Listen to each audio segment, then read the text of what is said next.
a cocaine snorting Santa, a chain smoking Grizzly Adams, and a killer elf thing, along with insane plot twists and oh so much more. We watched Elves. We watch it so you don't have to, so you know what time it is. Horror, so bad and scary. Splitting up is never okay.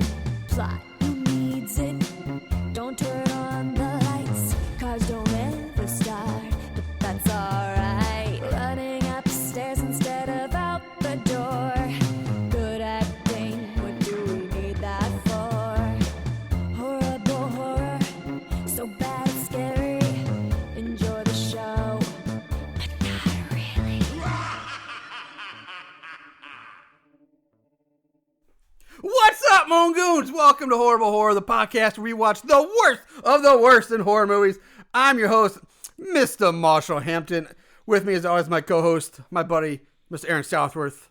Aaron, take it away. Merry Christmas, Moon Goons. How's everybody doing out there? It's the holiday season. This is the holiday season. One of my favorite times of the year. And can you turn my headphones up a little bit? Your phone's up? Your phones are up. There we go. Phones are up. Thank you, sir. Thank you, sir. I like to hear my own voice. I like to hear my buttery smooth voice. Aaron's a bit of a narcissist when it comes to hearing himself. Yeah, I like to hear myself. Well, it just helps. I know. Yeah. But anyway, yeah, I'm good, man. This is holiday season. This is week 2 of our December month-long horror holiday movie spectacular extravaganza. Wonderful time of the year. I know. love it. Last week we did Sleigh Bells. This week we are doing Elves. Elves. From 1989, not to be confused with the other Elves from like 17 or 18 or something like that. Well, there was another movie called Elves. Yeah, which was on my. Okay, I want to explain this first of all, guys. I had like a ton of other holiday horror movies lined up, ready to go, and then I would start from like because I watched them all like last year, so try to get ready. Okay, because I got through last Christmas, and I was like, okay, these are ones we're doing this year, and then what can I like start keeping track of and remember for next year? I know one of them. So when I came back to this year, I'm like, okay, now I know what to do. Went to watch them. Oh, fuck us. They're not available anymore. Like one of them was The Elf. And then there's Elves. Silent Night, Deadly Night 3. 3, 4, and 5 are all unavailable. Then there was a couple other like independent ones I had that I was going to use, but like, damn, everything's just kind of becoming unavailable right now. I am curious. Did you look up Jack Frost 2? I watched Jack Frost 2 like 2 years ago. It was like because it was right after it was the second Christmas time because we did Jack Frost the very first Christmas month, and then I did watch it like the very next year, and I just like I don't know if I can even handle talking about that. I might have to do it. I have to crack one for that one. Anyway, before we move on to Elves, want to mention we're thinking about a listener, a Moon Goon, a listener suggested something to us that I thought was kind of neat. So I'm thinking his idea was to do for you, let you guys, all you sweet Moon Goon listeners out there, to get to know the people behind the voice that brings you your wonderful Horrible Horror podcast every week. He suggested we do a kind of a Q&A episode where all you listeners out there can send us all your questions, and we will just start answering as many as we can, and like a little bonus special bonus episode. And they could be, pretty much about fucking anything. I don't care if you want, ask what our favorite sports team is, what our favorite ice cream is, how many times we jerk off a day, how many times do we, what's our favorite movie? I don't care. If you have a question for us, send it in, and we'll see. If we get enough of them, maybe we'll do compile them all up and do a little episode on that. That'd be kind of fun. How many times do you jerk off a day? Well, that's got to wait and see if they. You have to wait and see if someone asks. Yeah, I'm not gonna give it away. That's weird. That's a weird one to go with. I don't know. Sports teams, ice cream, jerk off. Fuck it. I was just trying to think of weird. It could be anything. Who fucking knows? You got weird. Favorite beer. So if you have questions, you can email them to us at sobadit'scary@gmail.com. You can I'll put something on it. Put them on our Facebook or Instagram or tweet us. You just send them questions to us somehow. All the stuff. But make sure you put like a hashtag, like put like HHP Q&A or something like that. Okay. Just so we know it's not like it's for that, not just like a random question that you want us to say for the episode. And we'll see how many we get. If we get enough to do an episode, great, it'd be fun. If not, fuck it, we will move on. Yeah, big deal. It also brings it, because it is the Christmas holiday season, we are also looking at probably trying to do a giveaway for the holidays. We've amassed a group of horror movies, lots of horror movies on DVD that we've done on the show that you've over seen the years. We have a lot of doubles, because Marshall does a really good job of buying a copy for me and a copy for him. And at the same time, it's like, if I really want to watch it again, I can always borrow it from Marshall or vice versa. But most of these are like we don't need 2 copies of them, or Aaron's not going to watch them again. He's only watching them from the show anyway. So we have these extras, and we might as well figure we'll give them away. So we'll check out, stay tuned to our Instagram account, and we'll send out the details on how to Instagram and Facebook, how to enter in that, and what it will be, and what it will consist of, and how to enter, and we'll pick a winner for that. Yeah. So let's move on to this week's movie, Elves. Elves. Released on October 24th of 1989, which, by the way, I would say now, it says 89, but damn, this looks more like 82. It's bad looking.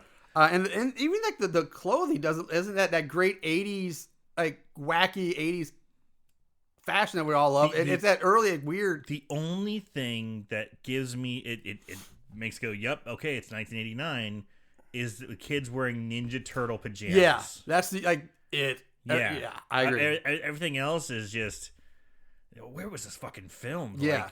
Alaska? Where everything's just a little bit behind? Yeah, it was, actually, it was filmed in Colorado Springs. It takes place in Colorado Springs, Colorado. I will say, actually, at the time, during the 80s, and it really hasn't happened until the age of the internet, but dude, you remember the coasts, like East Coast, West Coast would have their style, and it would slowly filter into the rest of the country. Yeah. So, by the time 1989 was around, people in the Midwest or even Colorado were probably more like 1985, 1986. It took a little bit longer for styles to reach the come in. I don't know. There still was TV and stuff. It was like the fucking Pony Express days. Well, at the same time, there wasn't as much. Yeah, I see your point. The style traveled a lot slower. We've seen so much crazy 80s fashion in some of the great 80s horror movies, and this was just like falls flat. Very disappointing. It was the 80s fashion. It looked more late 70s, early 80s than 89. It was definitely more subdued, considering we have teenagers. Yes. Anyway, it's written by Jeffrey Mandel, Mike Griffin, and Bruce Taylor. It's also directed by Jeffrey Mandel. Unfortunately, right now, the only way you can watch this, if you want to, the only way that we could find to watch it is on YouTube. Which isn't a bad thing. No, but it's not streamed on Amazon or Tubi or anything. At least not that I could find. But you can find it for free on YouTube, and it's not the best quality, but it's not the worst. It's certainly not the worst. It's definitely watchable. It's for a YouTube rip from an old video. It's fine. It's fine. It's average. It it's sounds not pretty great, good. but it's just a shitty rip. Yeah. But we've seen a lot worse. Yeah. So the cast, we have our main man, Mike, played by Dan Haggerty. I just call him Santa. Yeah. 63 credits, including Abducted 1 and 2, Terror Night. He's been on The Love Boat, Charles Angels, but he's most famous and well known for playing James Grizzly Adams in all the Grizzly Adams stuff from way back in the day. And one of his very last movies before he died back in 2016 was Action Giant, The Wrath of Paul Bunyan, which has been on my list of movies to do ever since this show started. Really? Yeah, I keep putting it off, but it's bad. I'm not familiar with that one. It's terrible. Oh, I gotta see if it's even available anymore. It might be one that's no longer available. Is Babe the Blue Ox in it? Babe the Blue Ox. I know what you're talking about. Okay. I'm trying to. I don't want. I'm not gonna say anything because I don't want to give anything. You don't away. know, do you? Oh, I know. I remember watching it. Okay. I remember. I've watched the movie. All right, Marshall. You keep your secrets, you sly fuck. Then we have Kirsten, our main girl, is played by Julie Austin. She's pretty much a one and doneer. I think she might have done one or two other things, but nothing worth mentioning. That's fine. Kirsten's mother is played by Deanna Lund. Hey-o! 47 credits, include 51 episodes of the cult TV show Land of the Giants, where she played Valerie Scott. She's appeared on TV shows as One Life to Live, General Hospital, The Incredible Hulk, and Batman, the old Adam West one. No shit.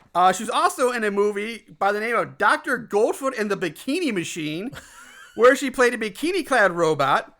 Now, it turns out that this Dr. Goldfoot was like a whole series of movies, kind of like a James Bond thing, if you will. Like, it was supposed to be, like, I guess, a James Bond ripoff. But there was another one called Dr. Goldfoot and the Girl Bombs. Goldfoot? Apparently, in the Bikini Machine, a skirt-chasing SIC agent, because they're British, remember, Craig Gamble and millionaire bachelor Todd Armstrong set out to foil mad scientist Dr. Goldfoot's plot of using his army of bikini-clad robots to seduce wealthy men into signing over their assets. Man, I just want surf music to play right now. I know.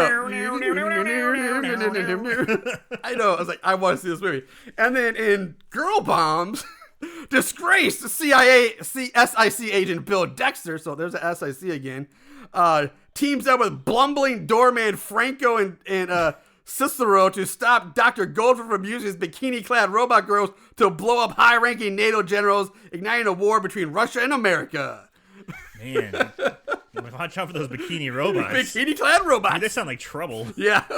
Like, I swear, I wonder if Mike Myers saw these films. That's where he got like the Goldfinger character. Well, not Goldfinger's bomb, but the Killbots, the fembots. Yeah, the fembots. Sure. Well, that's exactly what this is. Yeah, totally. Yeah, it's those kind of movies were pretty prevalent in the like early 70s, late 60s, early 70s. Yeah. You know, all those like weirdo spy thrillers like Our Man Flint or Iron Man Flynn. Yeah, but it's just like I've never heard of it, but just based on these two descriptions, like these movies had been insane. These are crazy. Like anyway, and lastly, Grandfather's played by Boris Silver, who's got 27 credits, including TV shows Cagney and Lacey, Knight Rider, Charlie's Angels, and he was in the movie Escape from New York, where I think he just had a small part, but he was in that movie. He was the theater manager. So. Oh, okay, yeah. I just watched that the other day. Oh, look at you. Yeah, my wife was not happy. What? She doesn't like John Carpenter movies. What? Disappointing. All right. All right. Anyway, moving on to the movie itself. We open with some basic Christmas movie credits and various Christmas decorations, all sorts of crap. It's nothing special. And after the credits, we jump to our main girl Kirsten and her two friends, Amy and Brooke, out in the middle of the woods late at night. Turned out they've been walking in the woods for like miles, apparently, they say. Somebody says, we've been walking for miles. Did they say that? Whatever. Yeah. Anyway. I'm like, holy shit, come on. They're in the backyard. They're basically in the basically in the backyard. Yeah. Kirsten picks some random spot and they all sit down on the ground. She lights a candle and calls the meeting of the Sisters of Anti-Christmas to order.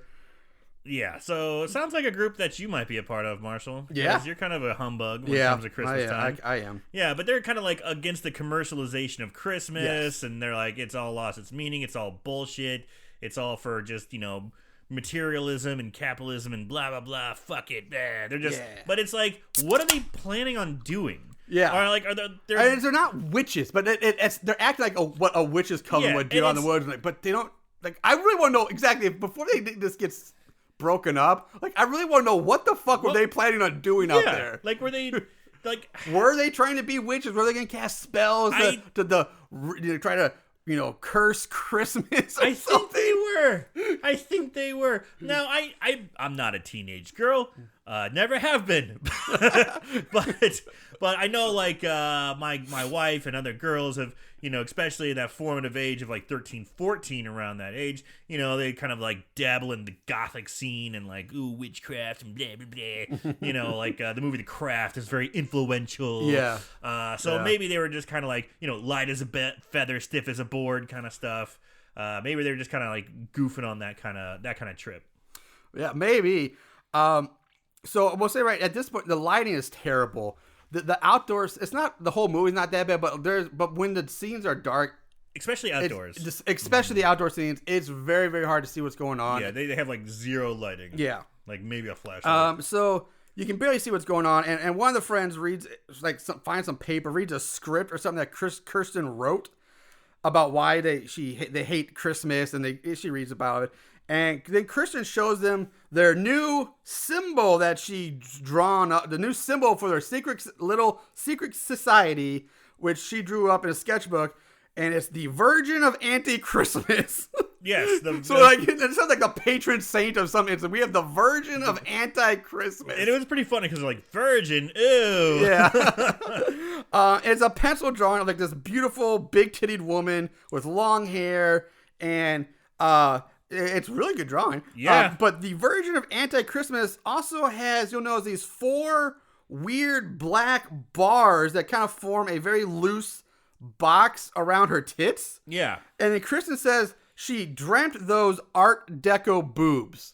Like, what? So she drew the boobs, but then drew some weird... Yeah, the boobs look great underneath. Yeah, just weird symbols on them. They're not even symbols. They're just like little black bars. Like, they're just like little black bars that kind of form a loose box around the boobies, and she calls them Art Deco boobs. It's not quite a swastika, but it's just kind of like loosely formed. It kind of makes you think, but it's just weird.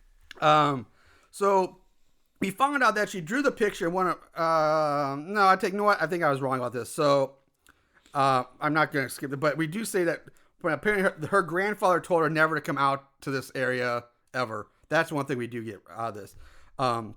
The candle's about to blow out from the wind, so Kristen goes to grab it, and it's like this little glass bowl or something like that, and ends up breaking this glass bowl that it was in, causing the glass to cut the palm of her hand.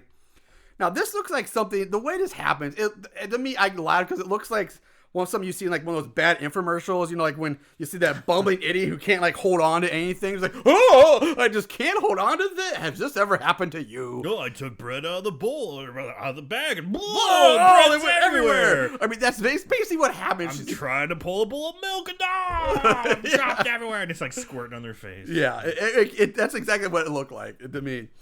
So with Kirsten bleeding out, they decide to head back home as they leave, the camera focuses on the ground where Kirsten's blood like hit the ground where it fell. Yeah, she says the spell. She says some goofy oofy words. Gets blood all over the ground where she's talking. I don't remember saying any kind of goofy words. She says some sort of like, by the power of the sisterhood. By the power of Grayskull. Yeah, that kind of crap. And I missed that part. Yeah. I don't remember that. So as they walk away, the ground begins to move as if something is underneath the dirt, like kind of like a groundhog or something like that when you move in the dirt. Smoke rises up from the ground as a tiny demon-looking hand rises up from underneath the dirt. Will not rest in peace. And the hand looks like it's waving goodbye to the girls. Actually, it's like bye-bye, bye-bye. Talk to you later, girls. Then it cuts to demon vision, which looks like. The best way I can describe it is like when you open your eyes underwater, or if you've had 4 too many tequila shots, because this effect is terrible. Been pounding those 4 Locos all day. You get demon vision, baby. Demon vision. It's the worst monster vision I can remember. I mean, it just, who the fuck would actually think anything could even see with this vision so fucking blurry and distorted? Like, you would never be able to do anything. You'd just be bumping into everything. I just realized you said Monster Vision. Do you remember Monster Vision? Yeah. On TNT? Yeah. That was awesome. Yeah. I do miss stuff like that. Joe Bob Briggs. I know Joe Bob's still around. You can still find him, but it was just cool. Anyway. So, back home, Kristen returns. She runs into her she returns her grandfather's book to his study, the bookcase in his study, and then she goes to leave, but gets cut off by her wheelchair-bound grandfather. Grabs comes wheeling up. Who bitch slaps her twice across the face. Once, he says, for being in his study without permission, and twice for the lie she was about to tell. So she's guilty. It's like Minority Report type shit. Like, you haven't even lied yet, but I'm slapping you anyway. Dude, that's a rough house. Yeah, right off the bat. And it gets worse. It gets so much worse. Grandfather at this, we see, has a very, very thick German accent. Next, Grandpa's not bad enough. Now we meet Kirsten's sociopathic and psychotic mother. Oh, she's the worst. This bitch is fucking terrible and nuts, and just gets worse as the movie goes on. Here, we just get a little taste of it as she too decides to punish Kirsten for breaking the rules about this study, even though Granddad already slapped the shit out of her twice. Mom's punishment is insane when you stop to think about. I mean, I'm not thinking she burns her daughter like hot poker. It's not that type of insane, but insanely over the top when compared to what the inciting incident was. So mommy here decides to take Kirsten's entire savings account and just get rid of it. She's like, she goes, yeah, that savings account, it's mine now. It's like, gone. And she goes, I worked for that. That's my money. You can't do it. And she goes, too bad. Too bad. Just like, it's mine. Like out of nowhere, she just steals her money. So one, she got the shit slapped out of her twice. Just thought of a horrible joke. Ugh, never mind. Okay. What do you tell a woman with 2 black eyes? Nothing. You already told her once. Yeah, you got it. Yeah. Horrible joke. But the fact that she got slapped twice just made me think about that. But then she gets her fucking money stolen by her goddamn mom. Well, yeah, just takes all her money. So, but the hits keep coming, baby. It keeps coming. It gets worse and worse. It gets worse. So after an argument, Kirsten goes to take a shower. She's like, I gotta decompress. Yeah. I'm getting slapped around by my fucking German crippled grandfather. I'm getting money stolen from my hot SS mom. God damn. So she just kind of stands in the water, like rubbing her temples with her hands. As would I. It just stands there. It kind of teases you with some titties, but you don't really see anything. You just get like top boob. After she gets out and is drying off, we're now introduced to the little brother, Willie or Billy or whatever, who's creeping on his older sister by spying on her drying off through the not fully closed bathroom door. She spots him and yells at him for spying on her, calling him a little pervert. I love this fucking kid. I love this response. I love this kid, his response, which is perfect. It says, I'm not a pervert. I like seeing naked girls. To which Kirsten hollers back, I'm your sister. But that doesn't bother little Billy or Willie. No, it doesn't. Because according to him, and I quote, yeah, but you have fucking big tits, and I'm going to tell everyone I saw them. What? She yells at him to get out of her bedroom, and his response to that is, yeah, well, fuck you. Mom said she's giving me all your money, so fuck you. What? This is how she comes.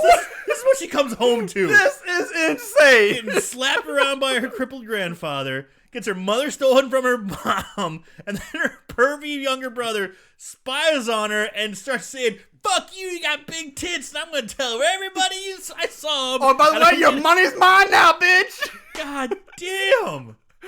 Holy fuck!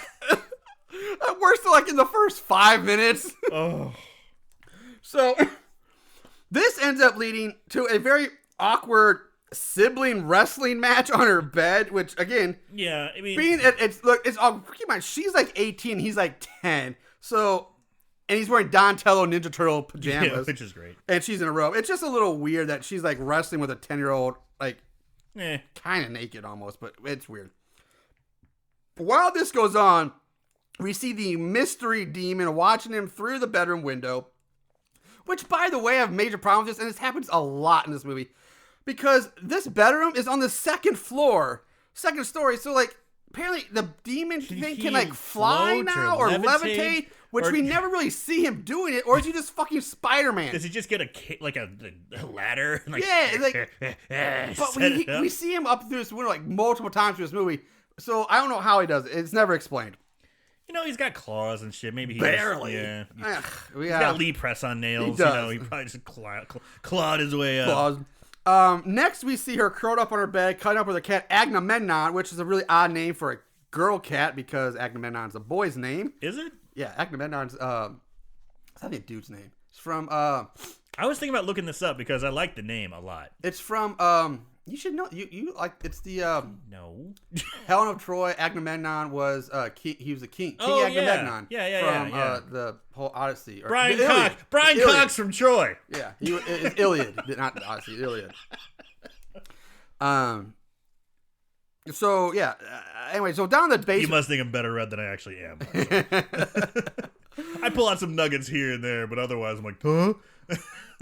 Down in the basement, the tiny monster punches through a small window that shatters in slow motion, which I thought was a very odd choice in time to use the slow motion in this movie. They do use slow motion at weird points here and there. It's I not nearly twice. Not I can only nearly think of as twice. bad as like Lake Fear 3, which is the worst. Yeah, but it still has moments where you're like, why is that in slow motion? Yeah, I don't get. Yeah, I only remember. I can only think of 2 instances of slow motion that come to my head right now, but this being one I of them. remember watching that and thinking, that's oh, weird. No. Yeah, I like that's an odd choice. And then so the creature creeps upstairs through the house, all in that horrible monster vision that gives me headaches. It's so blurry. Kirsten is jolted awake by the screams of her younger brother. We cut to the brother in his bed, screaming in terror because the creature is on top of him. Face to face. Yes. Like right in his face. And this creature... Can we talk about the creature for a minute? Yeah, I had somewhere else I was going to talk about it, but... Because we didn't really get... we still don't get a really good view of it till a little later. We kind of get a good view of it here. I was waiting till we got the full-on view to talk about it, but whatever. No, if you want to talk about it, we will talk about it. It's... How tall is this thing? About 2 feet tall, 3 feet tall, something like that. And it's bald. It's kind of... Yeah, I think it's supposed to be about 2 feet tall. Darky. 2.5. Dark, flat. It looks more like bad meat color. I don't know. I said, at some point in my notes, it looks like a... Like grayish. Like a gray... Yeah. A gray turd. It looks like a gray turd. Because his head is all... like elongated, like long, like bald. And it's like it looks like he's got a ring around the head. Too. Yeah, but it's kind of wrinkly and kind of got weird. It looks like something like I shit out of my head. It's like a gray turd with hair. So gross. It's not a turd, but it's like it is gross looking. It's you must have some weird ass turds, my friend. If they come out with like noses and little spiked teeth and stuff. It does have like a pretty pronounced spike teeth. This thing doesn't have teeth. It does. It's got like weird little fucking jagged teeth. Oh, and the mouth that never closes. Yeah, the one's always like. This thing, seriously, this puppet. They spent all this money to make a puppet, but you would think you're gonna spend that much money to make a puppet. Make a puppet where his mouth opens and closes. It doesn't have any movement. It's a static. I think it's a static. His eyes and eyebrows will occasionally move and blink. But that's it. Like there's nothing else. It's to this so thing. static. Yeah. So they're using this terrible static puppet. I think they do as best as they can with the static puppet. They do as best as they can. Yeah. But just the fact that it's awful. The fact that thing's mouth is always open, it makes it look like it's kind of retarded. I'm whatever. But it's like a mouth breather. It's like there's no. It just looks so dumb. It looks really bad. It's horrible. So anyway, the creature thing slices the brother's back. Across the brother's back, ripping the PJs, then goes out the bedroom window, which is still 2 floors up, right as Kirsten comes right into the room. Suicide bombs on out. Like, and Tope Suicida right out the window, as Malo Rihanna would say. What? Never mind. Yeah. You don't. It's Tope Suicida is like the new technical term now for a suicide dive in wrestling, where you dive headfirst through the ropes. It's a suicide dive. Yeah. Fuck that shit. Suicide dive. What is it? Sopapilla? Okay. Well, I'm not getting, Tope Suicina or something like that. Taco Supapilla. Yeah. You know, it sounds like stuff I just order take the Lucha at a Libre goddamn restaurant. So you have to keep saying suicide all the time. Suicide dive. I know, but that's what it is, I think. I mean, suicida sounds like suicide, so it sounds like it's just Spanish for suicide dive. Are they really changing it so they don't say suicide? That's my guess, because everyone now, like, I thought it was just this one announcer who I love, by the way, he's awesome. But now I'm hearing, like, everybody else say, Tope Suicina. I'm like, why haven't it just suicide dive? It's a suicide dive. Suicide dive. But yeah, it's basically, yeah. Anyway, so he swan dives head first out the fucking window. But during that scene when they're showing the kid and the elf, you know, back and forth, we do get cuts of the cat, Agamemnon, kind of creeping around. Looks like he's coming towards them to maybe protect the kid. I didn't get these trying to protect. They just in the bedroom. But they kept cutting to the cat. They show the cat in the bedroom, like walking towards him. But they hint at, and basically the mom comes running in. The mom, Well, the brother frantically tries to tell them that a little man like a ninja tried to kill him, only like a gremlin ninja or something like that. Which is exactly what he says. Yeah. Of course, the mother doesn't believe him, and this is where she thinks it's the cat. She looks at the cat. But if you look at the size of the cut and the cut that would go through that ripped his PJs. That's a giant fucking cat. There's no way that little cat makes that big of a rip. Yeah, but it's the cat is the fall guy. Yeah. The brother says it wasn't the cat, it was a tiny ninja troll or something like that.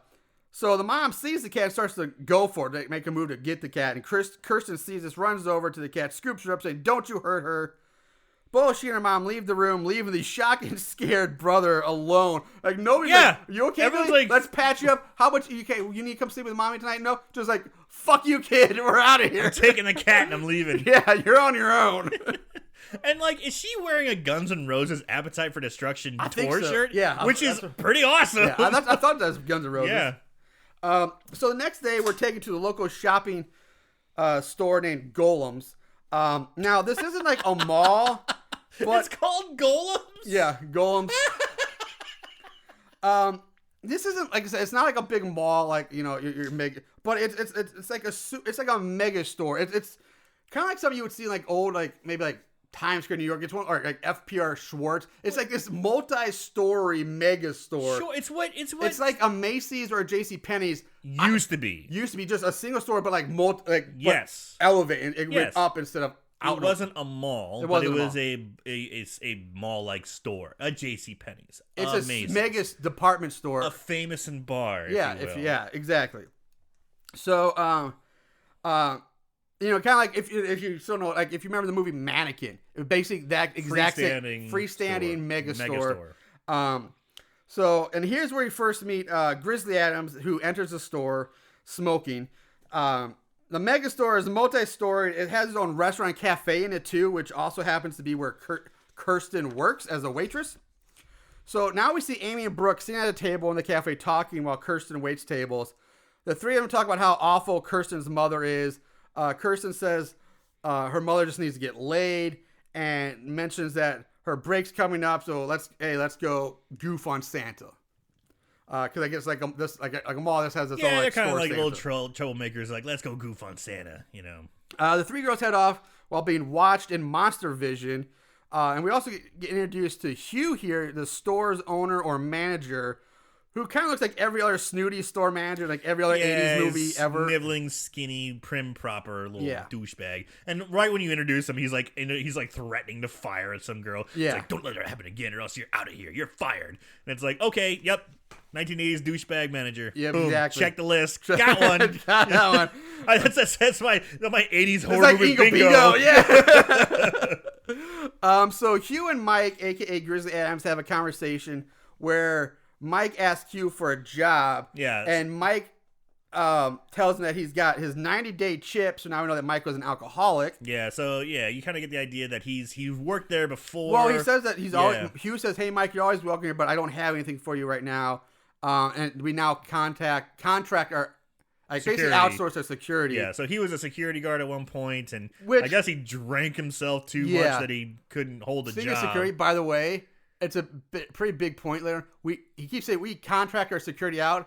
What security? There's no fucking security in this store ever, and it's mentioned several times. That's a really good And there's point. a big scene where fucking security guards should be there, and there's nobody there. It would be helpful. Yeah. So now we go to the store Santa and the line of kids waiting to sit on his lap.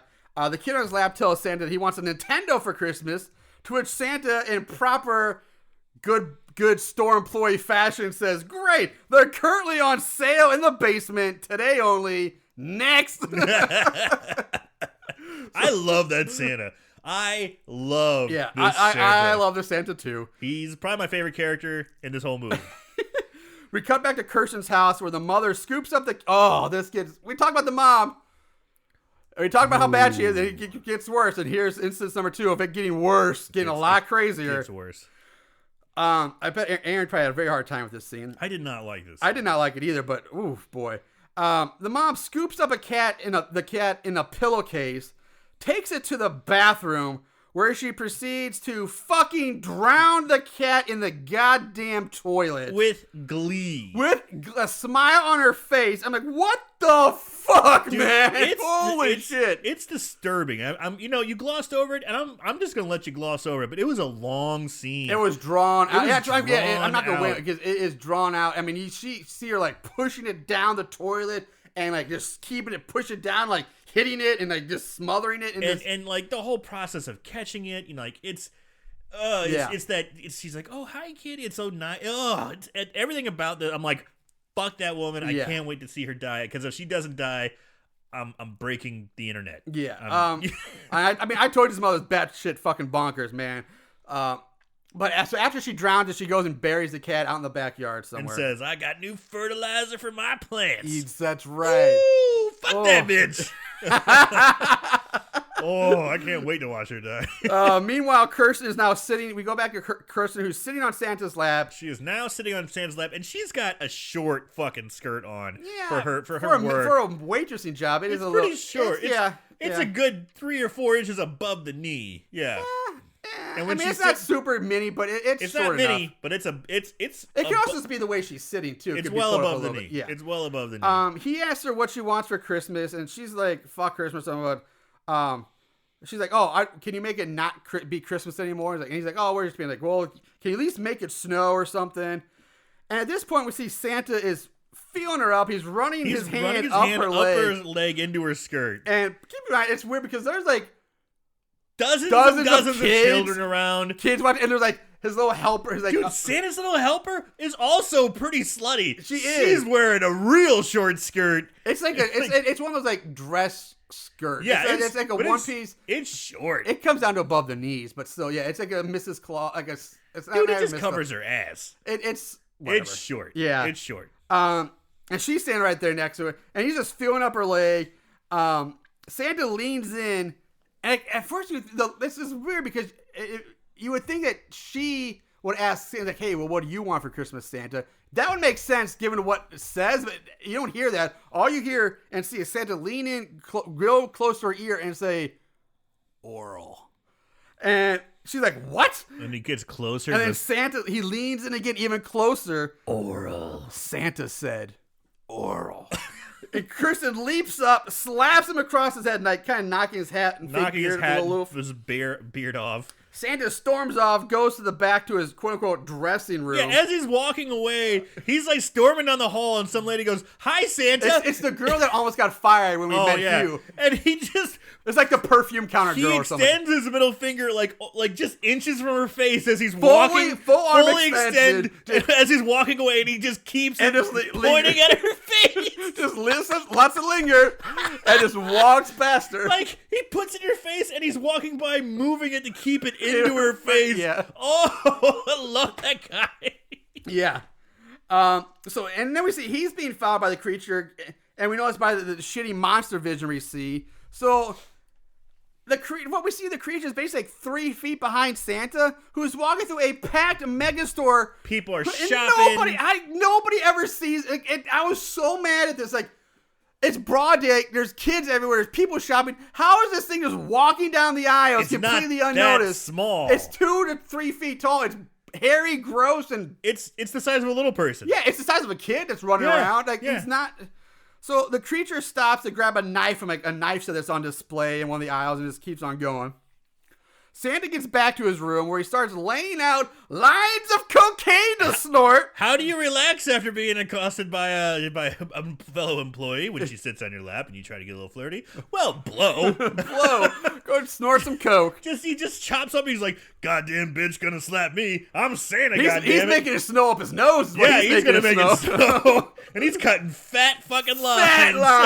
Fat lines. He is ready Holy shit. Party. Yeah.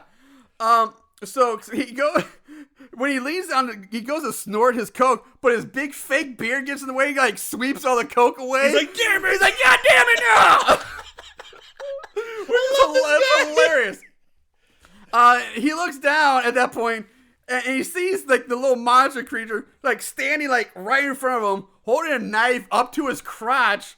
The creature then just kills the cokehead Santa just by repeatedly stabbing him in his Yule log and chestnut over and over and over again until he dies. Stabs him in the dick. He goes, falls to the ground, and just gets repeatedly stabbed. Stab, right in the crotch. I like the Yule log and chestnuts bit. It's pretty good. I like that one. It's pretty good. Poor fucking Coke Santa. Cokehead Santa's gone. Cokehead Santa was my favorite. And he has gone too fast, Gone too soon. Him and Agamemnon. Gone too soon. Gone too soon. Yep. So we go back to Hugh, who sends Santa's little helper girl back to check on Santa to see what's taking him so long to come back. She finds him down the floor with a large pool of blood spilling out from his junk. She screams, and now it just cuts to the local law, like cops and detectives are on the scene. Santa's covered in a white sheet. Hugh says that nothing like this is happening to Gollum in 50 years. 50 years. So that means we're to understand that 50 years ago, another mall Santa was murdered by a demon elf, or dick stabbed up. Yeah, like really, this has happened before. I did like how the cop that was in there kept like dipping his finger in the coke. He did it once, and he goes back. He's like, "All right, I'd like another one." But just to be sure, I really need one. Just need a little nummy. Just a little something to get me through the day. So the detective goes to talk to Kirsten because she's a suspect. Because the murder man felt her up, she slapped him, words were exchanged, and then he's found murdered. With his dick cut off. Which makes, actually, she should be a subject. Perfect 100% sense. It's probably the most logical thing in this entire movie, is that. Yeah. So, Kirsten ends up returning home looking, and first thing she does when she gets home is, where's my cat, where's my cat? Outside, we see the demon elf thing, and dear fucking Christ... Like I said, this is where you really see his glory. In his glory. And that's why I said, we already kind of describe talked it about as, it. but I won't say it, but the fact that they call this an elf blows my mind. And it's like everyone else, but at the same time, they kind of explain it off because everyone describes it as a troll or a demon-looking thing. I mean, but it's like it's just demon or troll and gremlin. Like troll gremlins, but it's called call it an elf later. But I'm just saying, but I'm saying for this to be considered an elf, like there's no way. Anyway, I don't know. Anyway, it just looks like, I just said it looked like a magical turd that was brought to life somehow. So now we cut back to Mike returning to his trailer home where he finds an eviction notice posted on his door. Nothing ever comes from that. That's the last you see of that. That never comes back into play. He's just like, oh, man. I guess that sort of does. Man, if that guy could ever use a beer, it's it'd be then. But he holds fast. Yeah, that'd be my. I'd be like, that's it. Fuck it. I'm getting a drink. Fuck this 90 days. So we go back to Kirsten, who's sitting on her bed, drawing in her notebook. She takes off the bandage that she had wrapped around her hand where it got cut, and we see the cut is completely healed now. No sign that was ever there. She turns off the light, goes to bed. After a few seconds, she hears some noises coming from her window. She looks over and sees her dead cat's head pushed up against the window, being moved back and forth like a... Just like smearing the fucking head and blood into the window is the fucking elf. Like, yeah, she screams. Fuck! It cuts to Kirsten sitting at the table while her mother paces around her upset because this is the second night now that the mom's not getting any sleep. Kirsten tells her that it was a troll. The mother says it was a raccoon. In wheels Grandpa with one of her sketchbooks, demanding to know where she saw this image that she drew. And she says she never saw it. She just made it up. Grandpa wants to know what she saw in the window. And she tells her it was a troll, a raccoon, I don't know, a ninja gremlin. You better tell him. Rosie's going to slap the shit out of you. Yeah. I don't know how Gramps got the sketchbook because it was up in her room. And Grandpa's bound to a wheelchair and can't go upstairs. But somehow he got the book from upstairs. Maybe Willie. Mom comes back in, puts a stop to this conversation, sends Kirsten back to her room. Grandpa tells her mother that it's the elf. The elf killed the cat and showed it to Kirsten. Mom gets pissed off now, saying that something along the lines of "Not your fucking elves again. I'm sick of this. I killed the cat." And she says it with such glee and joy. Just like she's got that like Cersei Lannister kind of smugness, that look on her face like, I killed the cat. Yeah. It was me that killed the cat. You know, I'm like, oh, you bitch. Yeah. And she's like, the raccoon may have dragged it to the window, but I killed it. Then she just walks away. Grandpa grabs a large piece of amberish colored crystal from a shelf and wraps it in silk cloth. That's the scene. It's whatever. Short, but wait, what's going on? But it comes back. The next day, Mike is back at Golem's Cafe drinking coffee and smoking. He smokes. Holy shit. In every scene. How did this actor die? Was it lung cancer? Because I believe my guess. You have a case against this. If they said, dude, just from this movie alone. If you're like, if the character was written, he's a chain smoker, you may have a case. Yeah. Because goddamn, I don't think there's a scene. There's not a single scene where he's not where smoking. He doesn't have a cigarette in his hand. He is. I mean, when we're talking like down to the butt, like to the nub. He's smoking the like filter. it's like there's an amber left, and he's still puff. It's constant. And not only like the other point is on the box on the table next to him is not just like the little box of cigarettes. Oh, you have box, you keep it. Yeah. No, he carries around a carton. He carries a carton. Not just the boxes, but a carton. He has a whole carton that he carries around with him. That's how he rolls. Woo. Kirsten comes up to refill his coffee. They have a small conversation.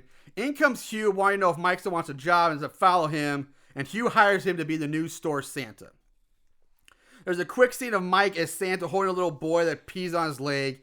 And then cuts to Mike back in the quote-unquote dressing room. The same place where Cocaine Santa got killed. Wiping his pants off. He has a great line of, "Life's a bitch, Eddie. First you're Santa, then you die." I'm like, what? Who the fuck is Eddie? It does show Mike talking to the chalk outline of the murdered Santa, which is still on the floor. So did he name the chalk outline Eddie? Which is weird enough as it is, but also the chalk outline is still there. That would mean the room would still be a crime scene, and shouldn't that be off limits and closed off? Because now it's just a contaminated crime scene. I love that they... Obviously, it's been clean. They've already taken. But you can still see the blood on the floor. They still have the goddamn chalk, like the taped off line. The chalk outline's still there, and you can see the blood pool right where the crotch would, right where the guy's dick would be. Ugh. And it's like so. Mike sees this symbol carved into the floor. Yeah, as he's talking to the chalk outline, he looks and he sees a symbol carved into the floor. Yes, next to where the body was. Exactly.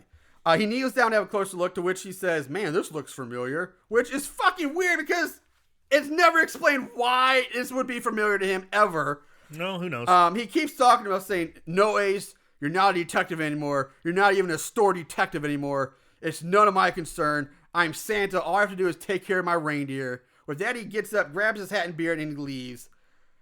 And that's me scratching my chin like, when did stores have their own detectives? I've never heard of Macy's or JCPenney detective. There was I think it's a loose term, almost like it's like the security, like the do-all security guard.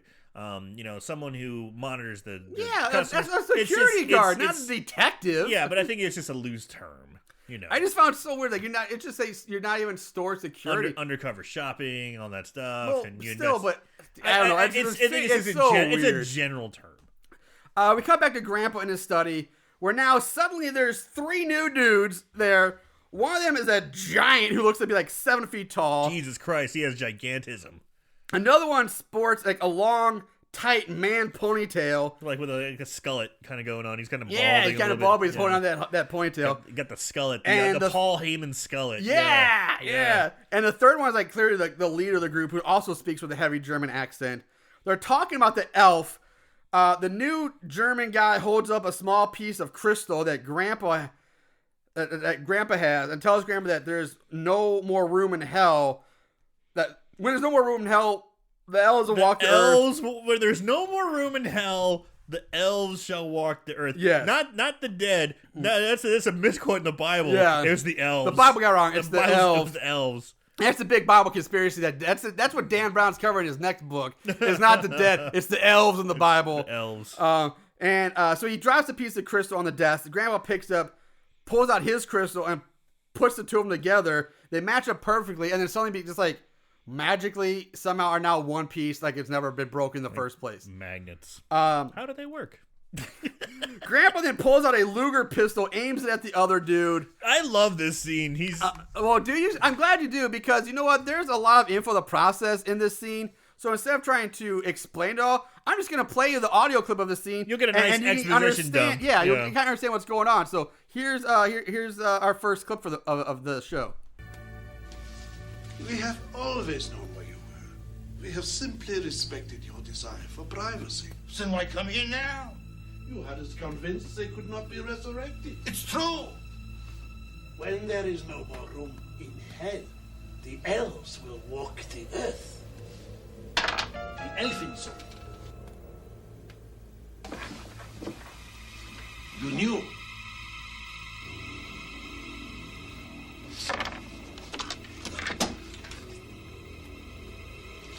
I don't understand, Doctor. What are you doing?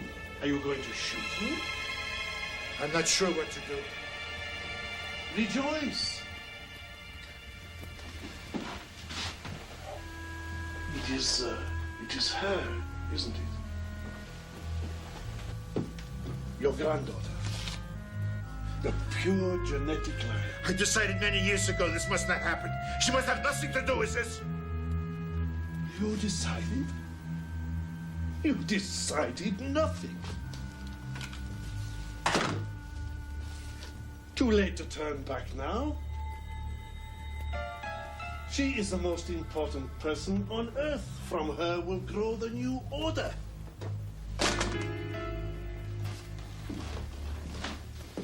Besides, with you or without you, it is happening. So there's all that Yeah. went down. There's a lot of information there. That's insane and crazy, and you can kind of hear it all through the German accent. I do love that Grandpa loses his German accent a little bit here and there, and it comes out a little more Midwestern.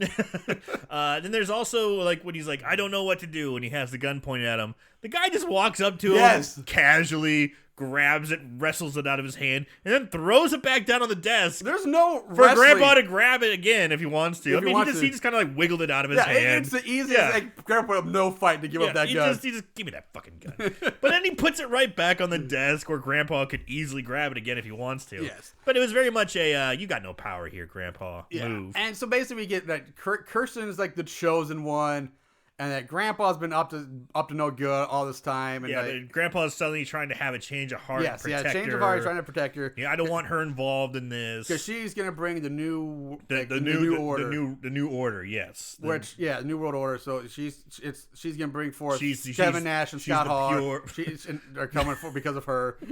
Jesus Christ. Fucking NWO shit. Anyway, and she's going to be the catalyst to start a new race or new genetic whatever. Something like that. And we'll get more of that later as well. But as soon as that clip ends, the three German dudes, the three men, they leave. They just leave the house. As one hits his head on the way out. It's a giant hits. Just yeah. about. He's fucking huge. So now we go back to Golem's Cafe, where we see Ponytail is sitting at a table spying on Kirsten while she works and knocks over a tray of donuts, which instead of throwing away, just puts back on the tray on the counter. I thought that was kind of funny. Yeah. Because that's exactly what a teenager would do. Oh, yeah. They'd be like, fuck it. Yeah. I don't want to get in trouble for And this. especially the fucking 80s where nobody Yeah. cares. Like the regulations Dude, weren't as strict. we mentioned it in Chopping Mall. If you remember, it's me, you, and Sarah Samples. Yeah, I remember that And we episode. talked about how at the beginning of Chopping Mall, the girls who worked at the restaurant, and the guy who was the chef had like a the white dirty grease, t-shirt. yeah. He was smoking a cigarette, had a spatula. He looks He's like Barf from you can't do see that on Yeah, television. you can't see it on television. And yeah. he's like scratching his back with a spatula. And Sarah said it then. She goes, "How do you eat in the 80s? Oh God." It's like everything was just, any diner was just disgusting. Like, you're rolling the dice if you eat there. So where was I?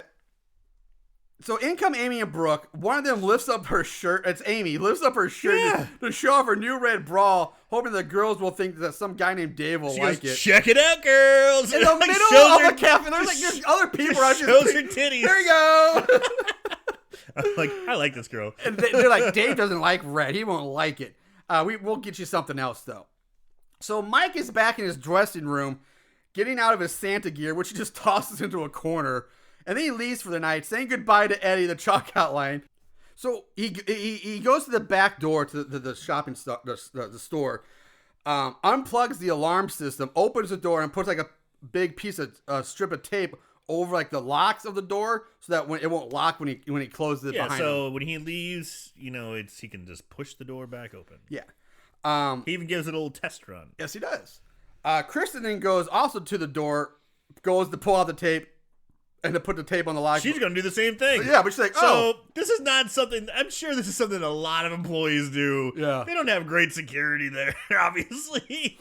They don't have any security. No, they outsource their security, my ass. You should be getting his money back or get a new security service. Yeah, or actually hire somebody. Yeah. Fuck. especially around Christmas time.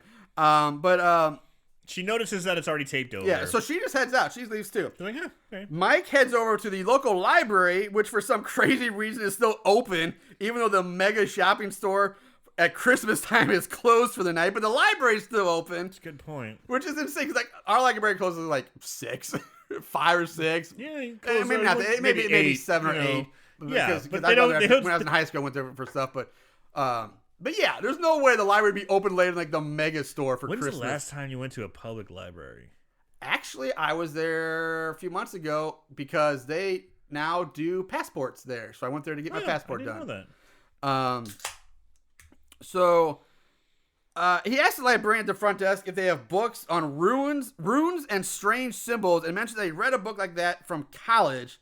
And yes, he's still smoking in the library now. And no one says a thing. Nobody's in the library. He's smoking. She tells him that it would be back in occult sciences section 666. Of fucking course. To which it would make occult sciences. Of course, would be he's like, 666. You gotta be kidding me. And she's like, bleh. Which brings us to this week's educational moment. Oh shit, haven't had one of these in a while. We have not. In the American library system, which uses the Dewey Decimal Classification System, books on parapsychology and the supernatural would be reserved in section 130. Section 666 is actually for ceramic and allied technologies. Ah! So there you go. You just got learned. You just got marshaled. So now he watches Mike flips through a book while still smoking in the library, looking to match the symbol he found on the floor of the dressing room. Eventually he finds the same symbol in his book, but when he goes to the page that's supposed to explain what the symbol is or means, he finds that the pages have been ripped out. So he decides to go find the author of the book, a Professor Fitzpatrick at Taft University, and off he goes. We jump back to Amy and Brooke sitting outside the back door golems that she left through. Kirsten comes back, opens the door, to which one of the girls says, "Oh man, you mean to tell me it was open the whole time?" And the girls go inside, and I think it was Amy who said, rips the tape off the door. I didn't get either one of these girls' names. It's Amy and Brooke. It took me a while to figure them out, but yeah. Maybe it was Brooke. I don't know. One of them rips the tape. I think it's Brooke. Rips the tape off. So we know that Santa or Mike can't get back in. Yeah, now the door locks. Kristen says she's going to head up to Sporting Goods. Amy says, okay, meet us in the lingerie department when you're done. Kirsten notices that Brooke's fidgeting to strip a tape from the door. She takes it back saying, like, how do you expect the boys to get in now, dummy? And she takes a strip of tape from her and goes and puts it back on the door. So now it can be open again. Now it can be open again. But there was a point where Mike tried to get in. The door was locked. Yes, Mike had returned. That's what I'm saying. I had this a little out of order here just because for flow. Yeah. But Mike turns, finds it locked, and then when he goes off to find something to use that can't help break in. But he walks right. But that's when she put the tape there, and now he's back in. And now he just door opens up. He's okay. So now he removes the tape from the door and plugs the alarm system back in. We jump back to Brooke and Amy in the lingerie department. Amy comes out wearing a white corset with white thigh-high stockings, white garters, and wearing like a silky-looking white cape. Not bad. And yeah, pretty damn nice. I kind of liked it. To which they bust her balls. To which Brooke says, "What kind of slut dyke suit is that?" I know. Which is a very weird thing to say. I never slut dyke suit. That's pretty aggressive. That's insane. I liked it. I thought it was pretty good. I'd say I had one of my outfit's pretty fucking sexy. I mean, I know if a girl wore that for me, I'd be thrilled. Like, whoa, nice. Yeah, that's fucking hot. And Brooke's like, fucking dyke suit. Wait, yeah. So you know what it is? She probably was like, damn, she looks good in that. Better bust her chops, hurt that confidence. So maybe.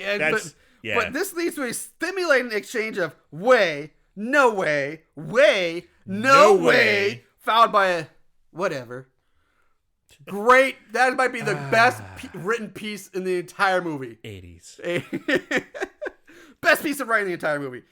Kristen shows up wearing what looks like a hot pink swimsuit and a mini skirt, which both Amy and Brooke think is the hottest, sexiest fucking thing under the sun. She's literally wearing a pink onesuit. It's a pink one-piece swimsuit with a blue tutu miniskirt. And she holds the miniskirt up. She's just wearing the swimsuit. Yeah, and then she goes, I was thinking about wearing it with this, and then holds the miniskirt over it, and they're like, whoa! it's so hot. But you have the girl in like the sexiest, like Emma Frost, White Queen looking outfit ever.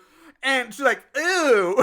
Like, what the fuck? You fucking nailed it. If anybody's an X-Men reader, Emma Frost always wore the lingerie like as like her outfit. Hellfire Club Emma Frost. Yes. Not I'm now an X-Men Emma Frost. And you nailed it. Boom.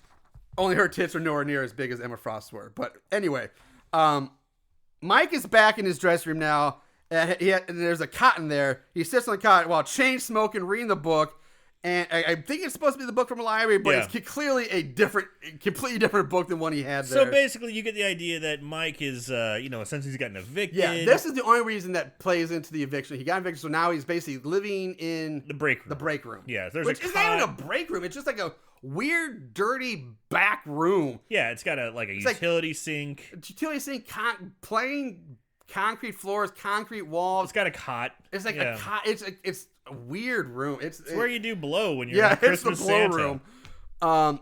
So after a moment, he hears noises coming from out in the store. He goes out to check on it, and as he walks through the store, we see the demon elf, his head pop up. So he's here now. Somehow he got in. He got in. Sure. The girls are all putting on makeup and getting all dialed up at like the makeup counter, and Kirsten says that she has a new name for them now. Instead of the virgins of anti-Christmas, they are now masters without slaves.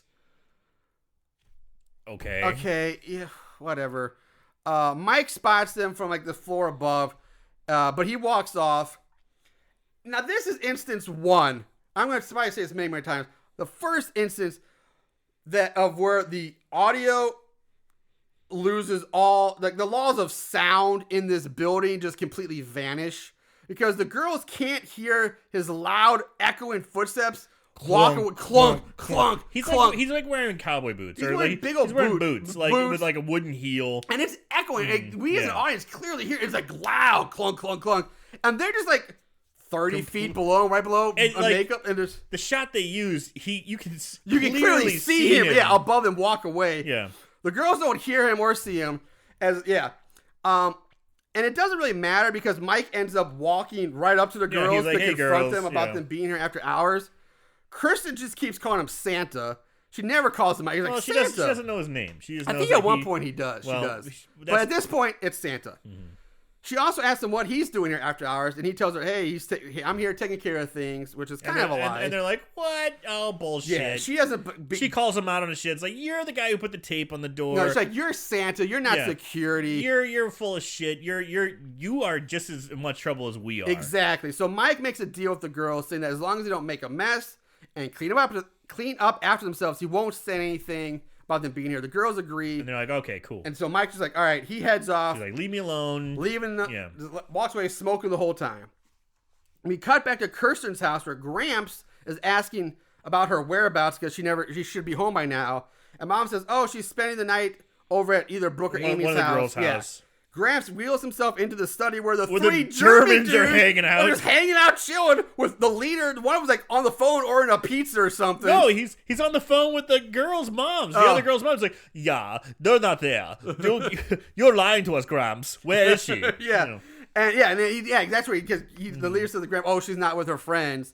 So we jump back to Golems where we see the three young dudes now walking up to the back door, talking about the girls and who's getting lucky tonight and arguing over which girl they're each going to get. And they get to the back door and the door's locked. They get upset. They get a little upset when they find it's locked. And when they told it was supposed to be open for them. Now, it's a minor inconvenience, but one of the guys gets so fucking mad. He starts banging the shit out of that door. He's like a madman. And then one of his friends just puts his hand on his shoulder like this time, like, hey, dude, it's okay. Calm down. Which he stops immediately, but what he says next it made me laugh. So the guy's banging away like bang, bang, bang, bang, bang, bang, bang. He looks at his pal and just says, hormones. Like, hormones? What? If that's his reaction, it's probably more like steroids, not hormones. Like, it's the weirdest. I've never been like 18 in my life. I'm like, dude, hormones.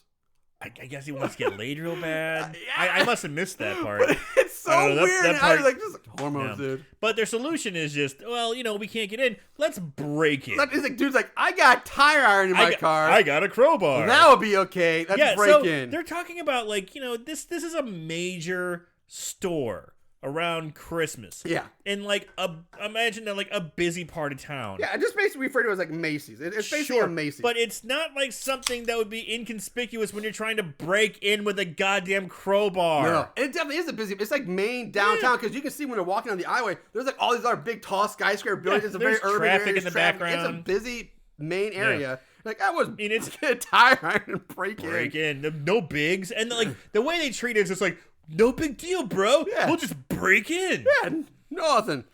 So inside, the girls are in the sporting girls department, talking about which one of the tents each of them want to get laid in. Because there's having to be 3 tents set up. Perfect. Now, there's a side conversation here between Kirsten and Brooke that's simply fucking insane when you stop to think about what they're saying and the fact that this is the mindset and the time, or the times that they're in, or the mindset of the writers, but it's bonkers. I'm going to play this audio clip and then we'll talk a little bit more about it afterwards, but take a listen. You're not really gonna do it, are you? Those guys, forget it. I'm saving it for someone special. But how do you stop them? Just say no. It scares the hell out of them. They don't know how to deal with it. I'd rather just go through with it than get in a confrontation. It's easier. What is that? That's like the weirdest, after school, public service. I'd rather just go through with it than cause a confrontation. It's easier. So Kirsten. What happened to women's empowerment? What the fuck? Not in 89, baby. Not in 89, I guess not. Not in 89. That is such a 1950s mindset. It's just roll over and take it. Just go with it. But Kirsten, she is the one that says, no, I'm not going to do it. Just tell him no big deal. Yeah, I'm saving myself for something special. Her friend is just like, nah, I don't want to get put up in a fight. Just fuck me. Yeah, it's okay.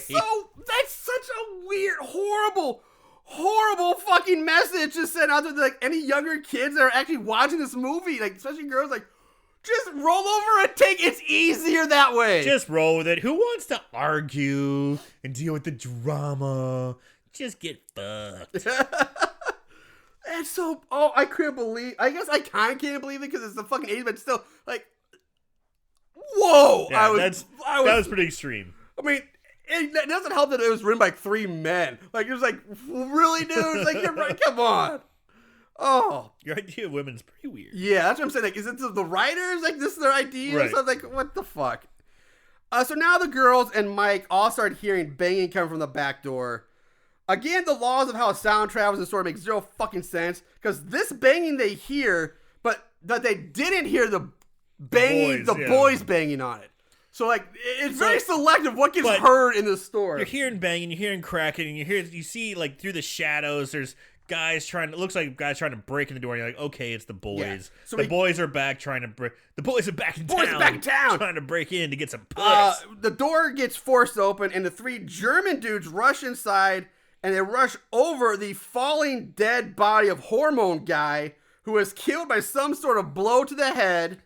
The alarm goes off now, and the German, the leader of the German guys, calls his minions idiots or morons or something for setting off the alarm. And then orders them to go find the girl. Go find the girl. Go find the girl, dude. Turn off the alarm. I'm going to pump you up. I don't know. Brooke and Amy are all excited thinking it's the guys here, and they rush off to meet them so they get their pusses pounded. Mike, meanwhile, ends up at the back door first, finds the dead body. Seeing it, he rushes back oh shit, I got go get the girls. Yeah, now, to his credit, I would see a dead body, the door open, be like, oh, shit, and probably be like, skidoo, get on out. Skidoosh. Yeah, I'd be like, see ya. Sorry, girls, you're on your own. Yeah. There's a dead body. Alarm's going off. I shouldn't be here. Pew! But Mike has a bigger heart than I do. Yeah.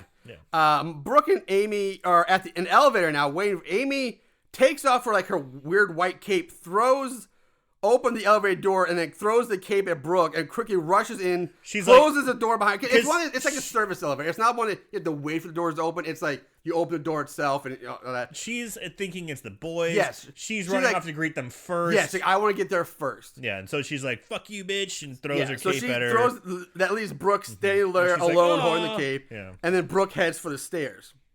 The Germans get to the elevator right as it opens. They all walk in and just grab Amy in the process. She's like, what the fuck? And, what's up, Fräulein? Hey, I see Fräulein, you're just very nice for us. Yes. Okay. You look better in some lederhosen, but still, this is nice. It's a pretty good. Not Emma Frost good, but pretty good, yeah. Mike runs up just in time to see the elevators leave, like go back down or something like that. Which made me weird, because this is... It never made me wonder, like, what floor these, how this store is laid out. Because when we see the girls first, they run to the elevator first. And when Amy gets in, the elevator goes down a floor. And we saw Mike above them. But I'm going to say that he's on the floor, though, because he goes to the back door first. But the elevator comes down, right? When the Germans go in to get her, and the elevator came down. And then when Mike gets there to try to get to them, the elevator goes down again instead of... But then it's fucking weird. It doesn't make any sense. I'm sitting here looking at you trying to explain this. I'm like, I don't fucking care. I don't care. They're just moving around. Whatever. You're like all bummed out. You're like, oh. I'm like, I don't care. Yeah, fine. Anyway, in the elevator... That took the wind out of your sails, didn't I? Jeez. The German leader is trying to... has Amy by the wrist. And she's freaking out, panicking, screaming. Yeah, there's like, who's this chick? And he's asking, like, where is she? Where is she? But then he throws in where did you come from? Which is a really weird question to ask. And that's that point I thought, that's an odd choice. Not getting anywhere with Amy. He just, like, throws his hands up in frustration, turns his back on her.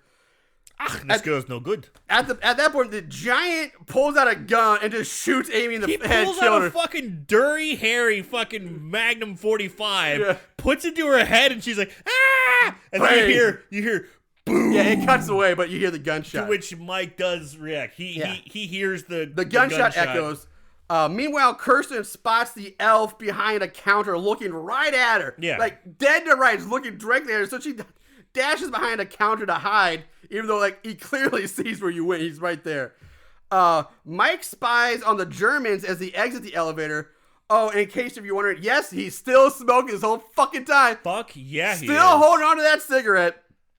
He does get spotted by the Germans, who all pull out guns and start shooting at Mike, who ends up taking cover behind the same counter that Kirsten is hiding behind. So Kirsten and Mike are hiding behind a counter as three Germans are unloading their goddamn hand cannons at them. But luckily for them, it just happens to be the gun counter because they're in the sporting goods department. They're right behind. They're right there with guns. So Mike's able to pull out a gun for himself and has Kirsten hand him a box of ammo.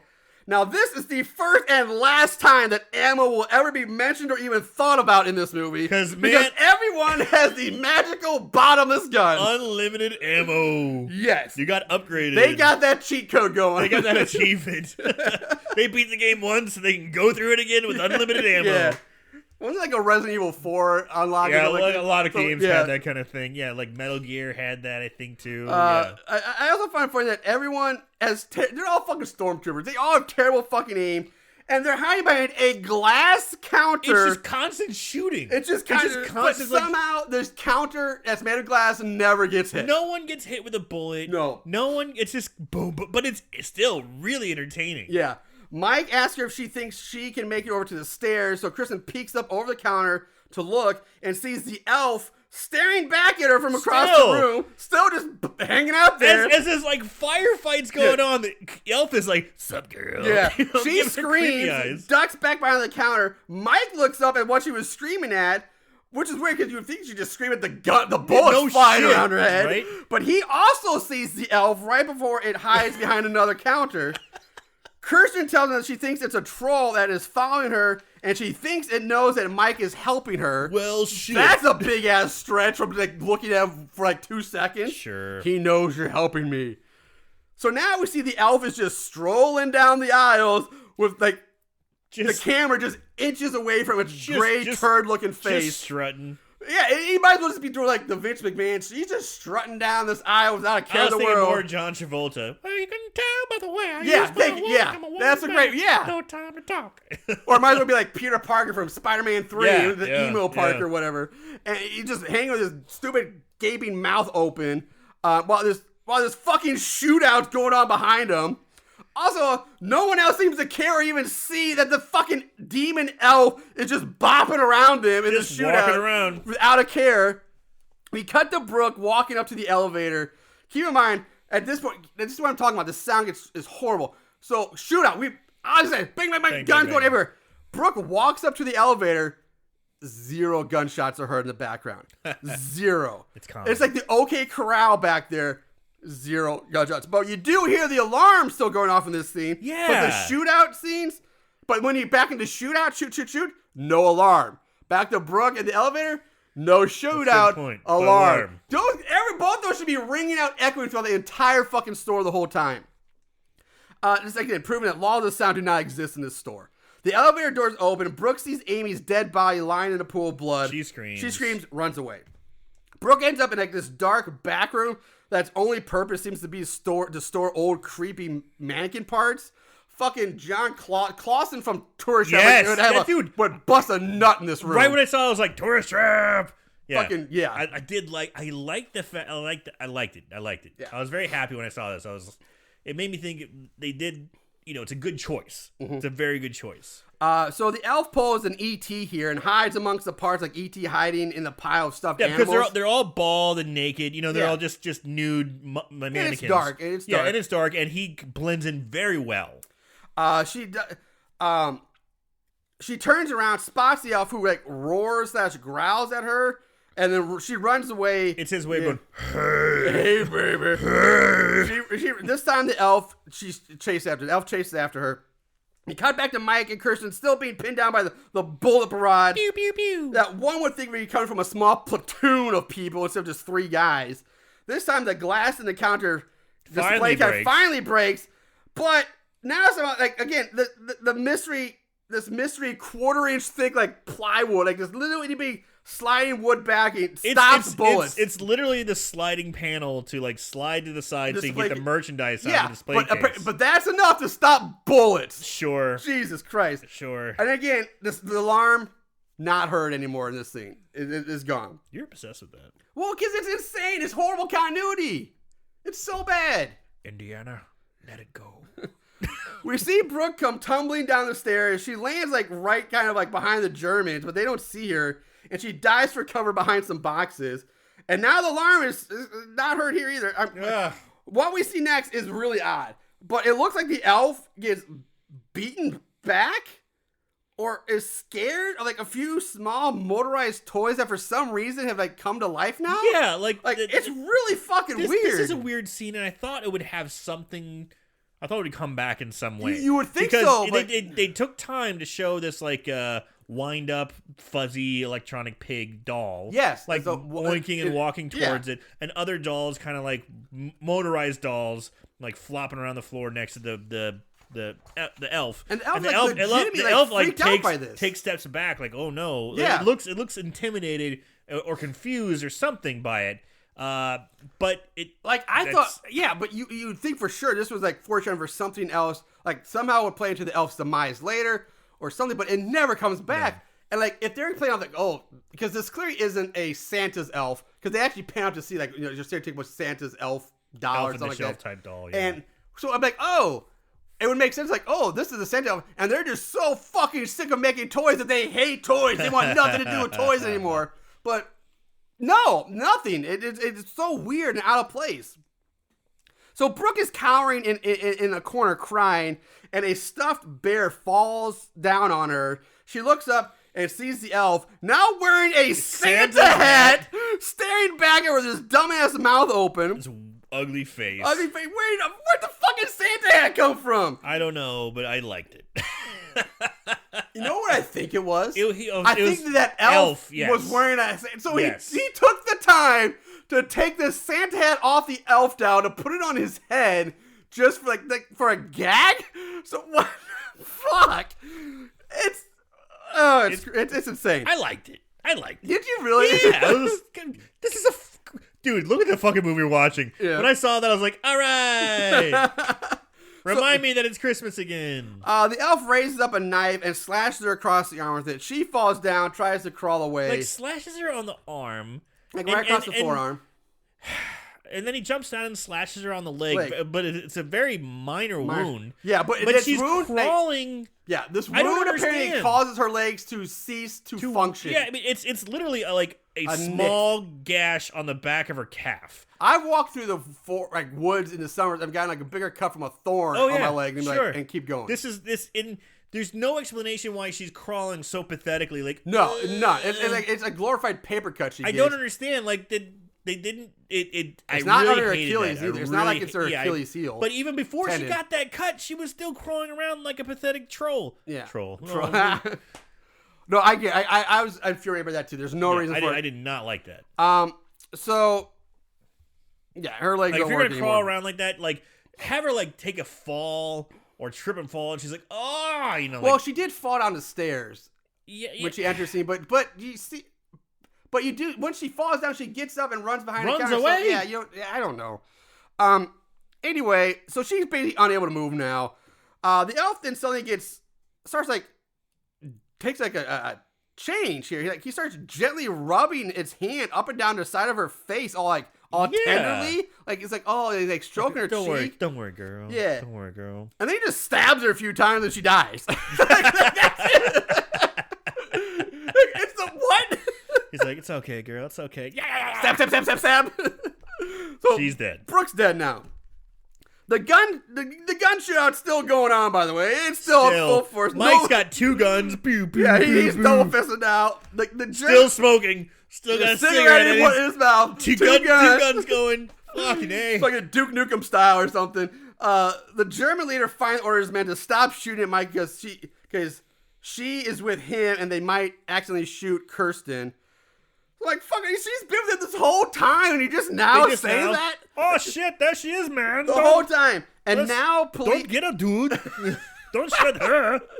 Now police sirens are heard, finally responding to the store alarm, and their response time is terrible. Fucking response time's awful. Let's go, buddy. So the Germans Wiedersehen out of there, and Kristen and Mike decide, hey, let's get out of here too. Time to go. So, but on the way out, they find Brooke's dead body. Mike kneels down to inspect it and finds that somehow, magically, Brooke's pool of blood that is spilled out from the cut on her arm, which is way too much blood for such a small cut, has formed itself into the same symbol he was researching that he found carved into the floor in the dressing room. Weird rune. Yes. Yeah. Okay, so now we crossfade to the cops and the detective from before going over the crime scene. The detectives go to question Mike, but he just ends up like lecturing him about how Mike was the best detective on the force, but he drank his way out of a job and drank his way out of a security gig. Fuck you, man. Yeah, that's kind of what? I thought we were like bros. You gonna bring that old shit up? Mike swears to the detective that he saw a 2-foot-tall elf, that he was, there, and again, I have to stop and say, like, I don't know, like, this is where I had the problem. Like, I don't, like, no fucking way would anyone, whoever saw this thing, call it an elf. Like, Kristen was closer when she called it a troll. That makes, he's like, I saw a 2-foot troll. Even when the kid called it a gremlin. Yeah. Like, you ask everybody on the street, describe an elf, that is not what they're going to describe. Yeah. If somebody says, if I saw a thing and somebody asked me what it's like, I'd be like, yeah, a troll, a goblin maybe. A ghoulie. Yeah, not an elf. A gremlin. No way am I saying elf. But yet, that's what people say. But at the same time, doesn't fucking matter. The detective tells Mike that he and the girl are both implemented in these killings, and Mike asks the detective for more time to prove his story about the elf, and the detective says, okay, you got 24 hours, and you better get to it. So now it goes over to Hugh, giving Kirsten the business for being here after hours, and calls her liable for all the damage done, and for also wearing store merchandise because she's still wearing that pink swimsuit. He continues to rant on about Doesn't give a shit about the 2 dead people. No. Well, sort of, because he does rant about how it's Christmas Eve, and now no one wants to shop there with the bloodstains on the floor. He cares about his profit margin, not about the fact that 2 people have lost their lives. Kristen, at this point, snaps at him saying, sorry my dead friend's bled all over your fucking floor. You want me to fucking clean up for you, asshole. Hugh goes to slap her. Dude, what do they do with it? Like, I don't remember the 80s being slap happy. Yeah, neither do I. These guys just love slapping Kirsten. She's just got that slappable face. Yeah, she's got that slappable. She's so slappable. She's so slappable. But his arm gets grabbed by Mike, who takes the blame for letting them stay there in the store. Hugh fires both of them on the spot and kicks them out of the store, and the two of them leave. And Mike just drives her home. And he cut to the elf, who seems to be fondling either Brooke or Amy's dead body. I don't know which one it is at this point. It grabs her in the arms, raises its hand to its mouth, and inserts its several fingers into its gaping mouth. And so the elf is supposed to be eating the fingers, but because the mouth can't open and close, it just looks like it's fingering its mouth, like a mouth pussy. Just blah, blah, blah, blah, blah. Did you just say mouth pussy? Just fingering that mouth pussy? What is wrong with you? What? I didn't get that at all. And you went mouth pussy. Ugh. This is a Christmas episode, Marshall.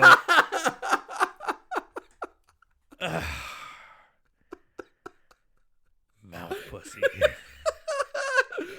Hashtag mouth pussy.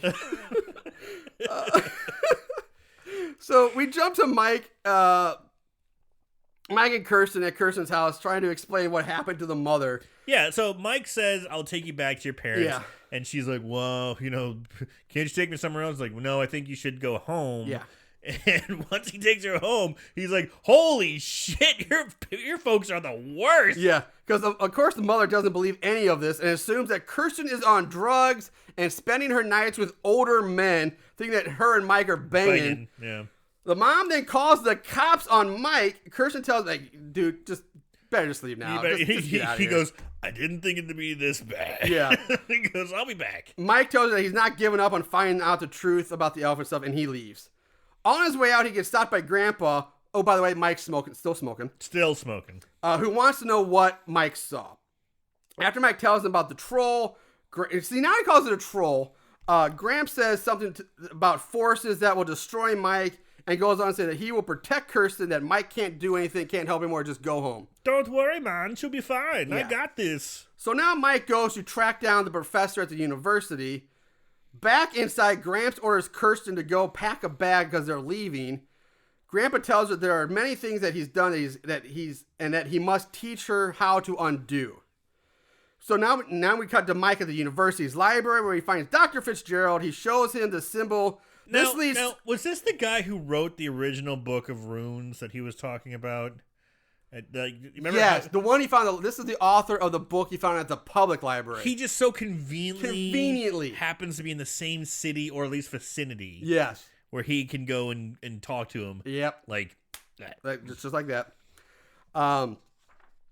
Also, I do like on the way he bumps into a student, like knocks the book out of her hands, and she lays in. She gets those attitude with him for smoking in the library again, which he is smoking a lot. And he's like, "Oh well, I'm really sorry too. Sorry." Mike's like a really polite guy. He's like, "I'm really sorry about that. You know, but he doesn't put out a cigarette. He just like keeps smoking it. Sorry, I'm smoking, but I really apologize. I just can't stop. So yeah.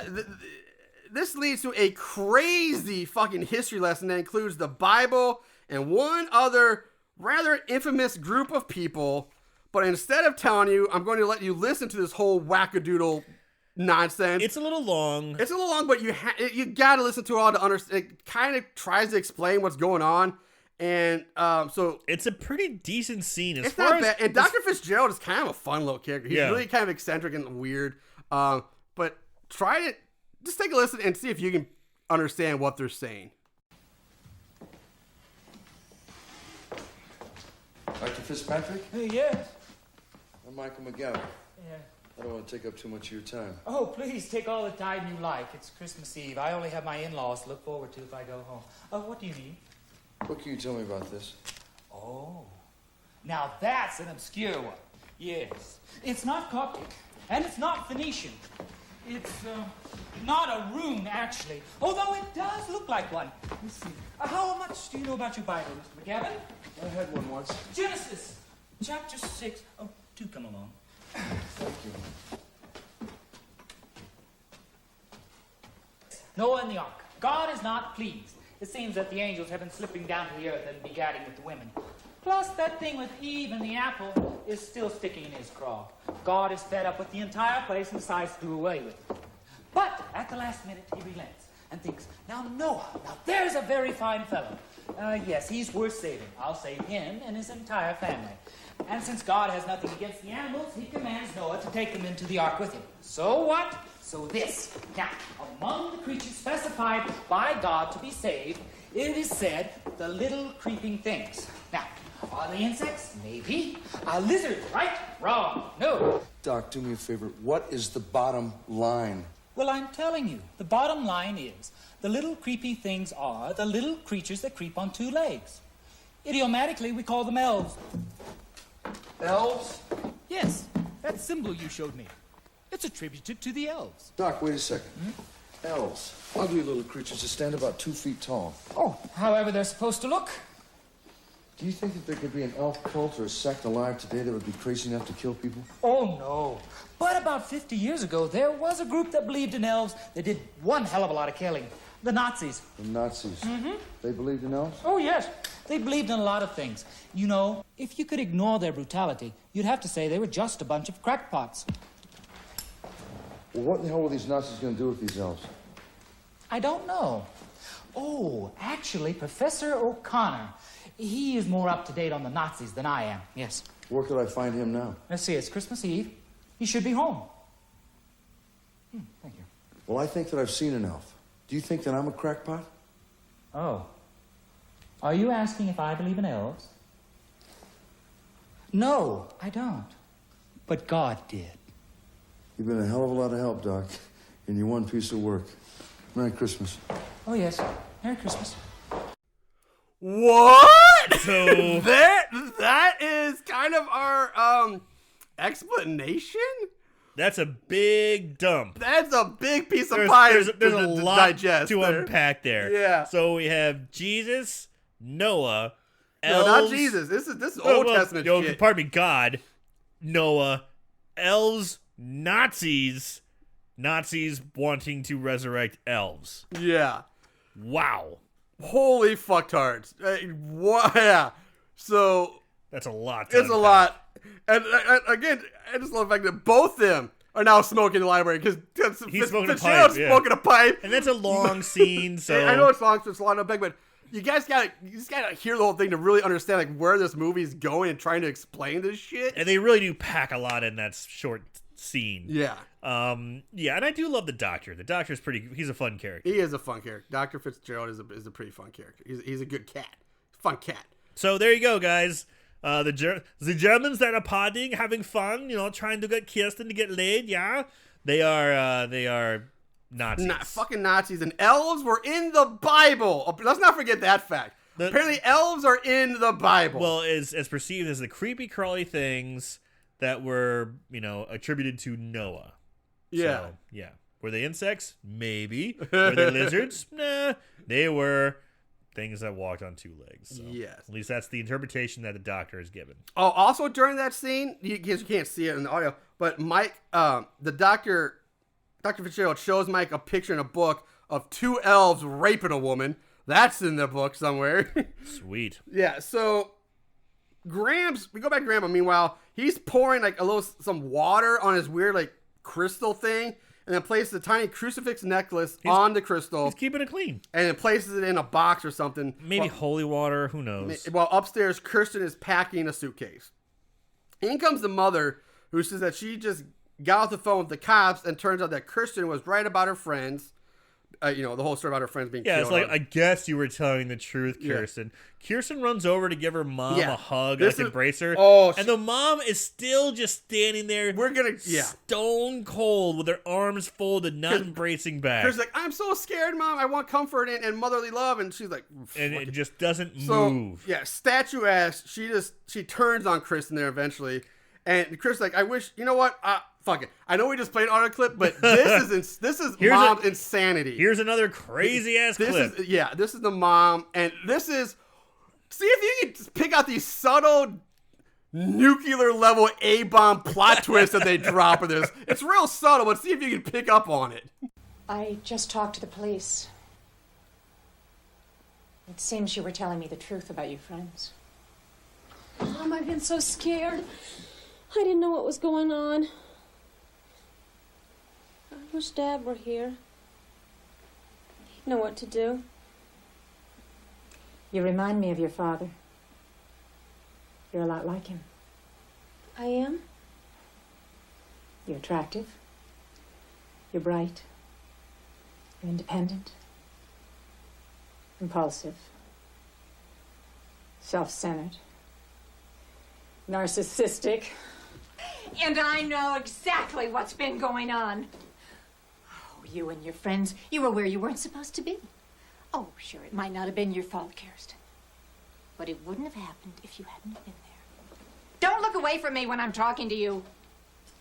Why are you packing? Where do you think you're going? Grandfather said I was in trouble. Grandfather! Shut up about your grandfather. He's a total incompetent. Why do you hate everyone? Why do you hate me so much? I wish you were dead and Dad was still alive. Dad? Dad? You want to talk to Dad? Go down to the study and talk to him. When are you saying Dad's dead? Your dad is in the study. Grandfather is in the study. Your father isn't dead. The man in the study is your grandfather. And your father! No! What the fucking shit is that? Bum, bum, bum. What? That man is your grandfather and your father. What kind of dark, weird-ass ancestral Darth Vader moment is this? Like, Grandpa is also her father. We're still trying to unpack Nazis. Yes, exactly. We just came off of Nazi elves shit, and now we go straight a hard left turn into what the fucksville with Grandpa is your dad And your grandfather. Yo! And at the very end of the clip, you hear someone go, ah! You hear, like, the mother yell. That's because the mother just loses it and, like, fucking attacks, like, tackles Kirsten, but then the scene just cuts off, and that's it. You don't see what happens. That's right. It's so weird. That So is the mother, weird. like, full-on attacks her own daughter, and they just cut away from it, like, nothing to see here, guys. It's like they had, like, a scene in mind. They go, wait, no. We're just going to stop. Stop it right there. But they didn't cut it soon enough. Yeah. Like, the editor was like, what? Whoa. Whoa. That is such a, like, this movie has you on a roller coaster of craziness. And now it makes me go, oh, yeah, now that's why Mom is such damaged fucking goods. Yeah. It kind of explains some of it, but still. I don't sympathize with her, but I'm like, well, that explains why she's so fucking broken. It also made me wonder, who the fuck is the brother's dad then? Is that also Grandpa, or did Mom like get laid by somebody else later and finally get have a real kid, or not a real kid, but you know what I mean? Like, no, you're right. You're right the first time. You're right the first time. Yeah, like, not a fucking incest bomb. Yeah, like who's the brother's dad? Oof. So anyway, now we jump back to Mike committing a home invasion at Professor O'Connor's house, where O'Connor is sitting at the dining room table. I love this scene. He's sitting on the dining room table enjoying a fancy Christmas Eve dinner with his family, and Mike just like bum rush his way past the Mexican non-English speaking housemaid, and then demands that O'Connor explain to him more about the Nazis and the elves. Talk to me. Hey, I understand that you're having...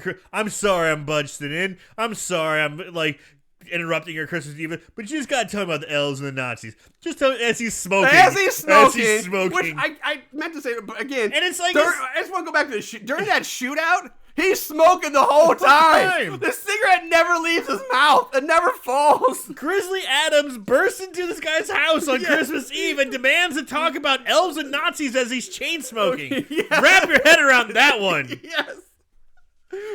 Oh. So eventually O'Connor's like, all right, fine. He tells him that there are two schools of thought when it comes to the Nazis and the elves. One is that the Nazis wanted to use them as small assassination squads because they are small, vicious, eat anything, have magical powers, and can't be killed. Oh, that's convenient. Yeah. Straight right there. They can't be killed. So, and then there's theory number 2, which is the one that O'Connor seems to prefer and like better. This one gets fucking weird too. This is that the elves were a genetic engineering experiment. Each elf was to house some sort of special super sperm and would produce the master race that would also have magical powers and couldn't be hurt or killed.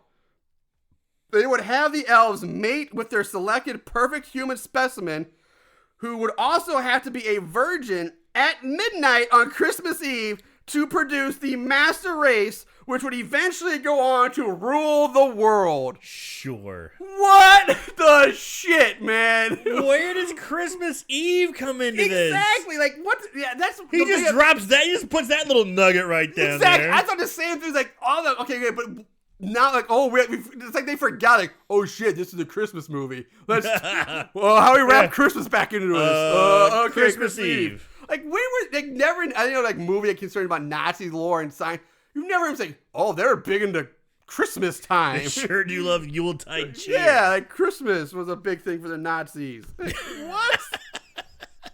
But, and then Grizzly Adams, Mike's like, oh shit, Christmas Eve is tonight. He's like, oh, thanks, prof, I'm out of here. Thanks, Doc. And he just turns and leaves. And he's like, leaving the present. He's like, what the fuck? Okay. And he's gone. He's just gone. So Mike leaves the house, drives off. I love that scene. It's a crazy scene when you really start to think about it. So Mike's driving off. He's driving away. And this time he's being followed by Ponytail. By Skullet, yeah.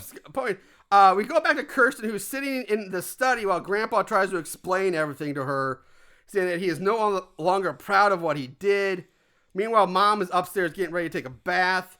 He tells Kirsten that Jesus Christ. He tells Kirsten that he drugged her mother and she was unconscious when he raped her because he didn't want to hurt her and that he took no pleasure in it, but had to do it so the mother could produce Kristen, so Kristen would become the perfect female line. So you're telling me you're trying to make the pure genetic race. Yeah. This is your vessel. Yeah. And you do that through incest, and you crippled old man. That's the exact opposite of perfection. That's how you fuck up family lines. Yes. Is incest. No, you're supposed to find, ideally, complete opposites. The yin and yang. I mean, you're like... Think of like a studly black guy with like a beautiful like blonde girl. Like that would be like you want to mix them because they're completely different on every end of the spectrum, right? That would be true. But instead, but it does make sense. A Nazi. Yeah, well, they were all about the white race. About the purity of so it makes sense for that perspective. But sure. Yeah. Well, then okay. Well, that's but just, still not the incest part. Sure. Then you'd want to have a fucking fit like Arnold Schwarzenegger type, cat with some fucking Bridget Heidi Nielsen. Klum. Yeah, Heidi Klum, Bridget Nielsen. Yeah. The 6'2", whatever. That would be the way to do it. Yeah. Instead, crippled old grandpa decides to but I also drug like he tries and to rape. explain himself. He's like, I raped her, but you know what? I drugged her first and she was unconscious. I didn't want to hurt her. Don't worry. But I had to rape her anyway. Don't worry. Like, what the fuck, Grandpa? And when we Christ. when we see Mom preparing to take a bath, oh, she's losing it. She's listening to Ode to Joy, yes. the classical piece, yeah. as she's putting on lipstick, and she just starts smearing it on heavier and heavier. Like a real Fatal Attraction movie or something like that. It's getting real messy and like getting on the side of her mouth, and she starts smearing the lipstick on the mirror. Yeah. She's fucking losing it. She is, yeah. So at this point, Kristen freaks out and tries to run away, but Grandpa grabs her and pleads with her not to go, telling her, Kristen, that she keeps saying to her, you're perfect, I love you, which just sounds even more horribly creepy considering what we've just learned about Grandpa. It's not gonna That's terrible. I'm not going to convince you to No. stay. Anything's going to make her want to get out of there faster. Holy shit. Because it does sound like Grandpa wants to rape her now. That is like, you're perfect. I love you. I love you. I just need a little blue pill. Yes. Kristen breaks free of the grip and runs off. And she and she ends up bumping into her brother, and we go from there. Okay.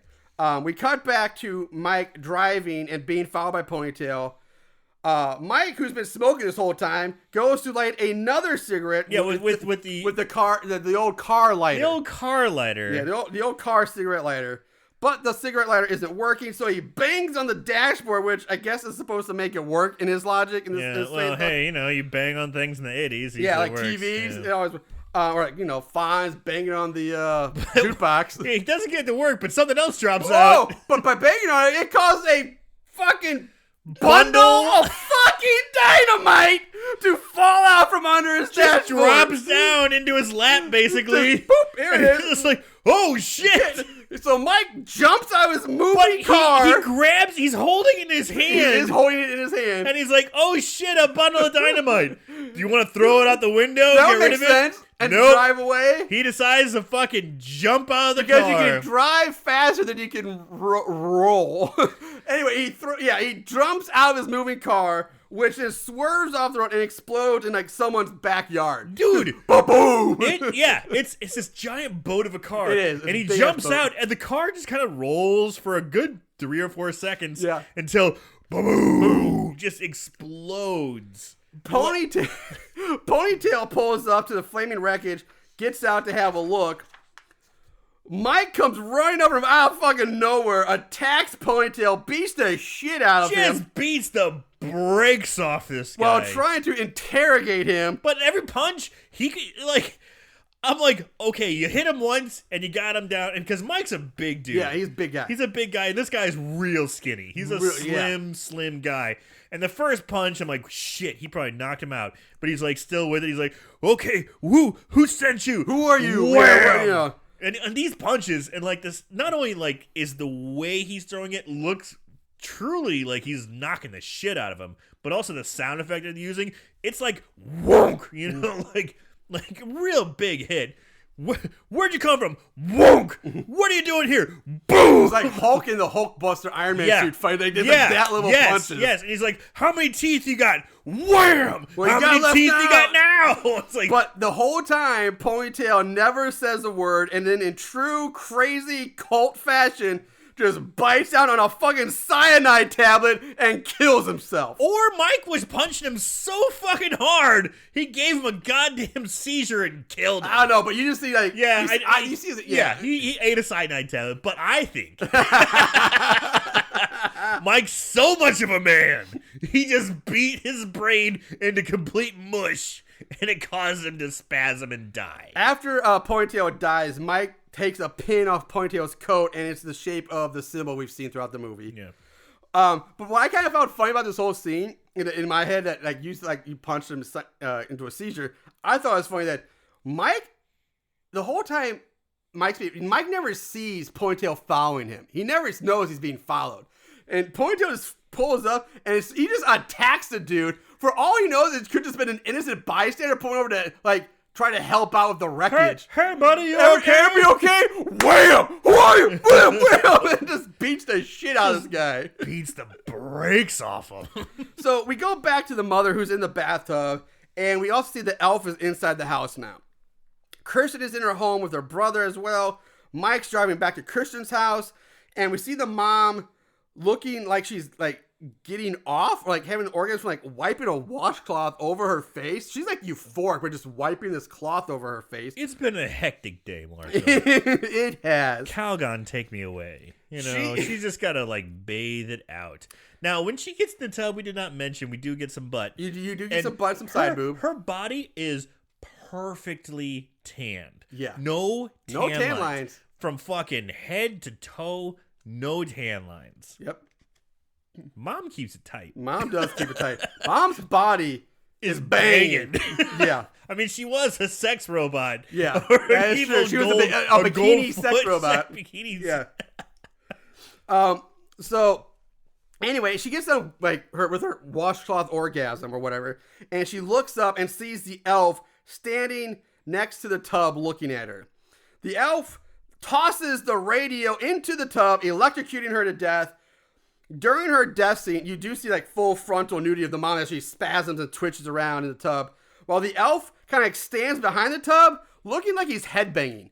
He just, and you can tell it's so bad. Like it's just such a bad pump. And just from like mid pec up. Yeah. It's like all they have is just like the head of this thing, the head and shoulders, and it's just back there going, like it's head. It looks like it's fucking headbanging as she's thrashing around getting electrocuted. Dude, as she's thrashing around, yeah, you would see some bad shot. Yeah. Like if you really look hard. If you really, I'm looking. Yeah. You know, because I'm like, is she wearing?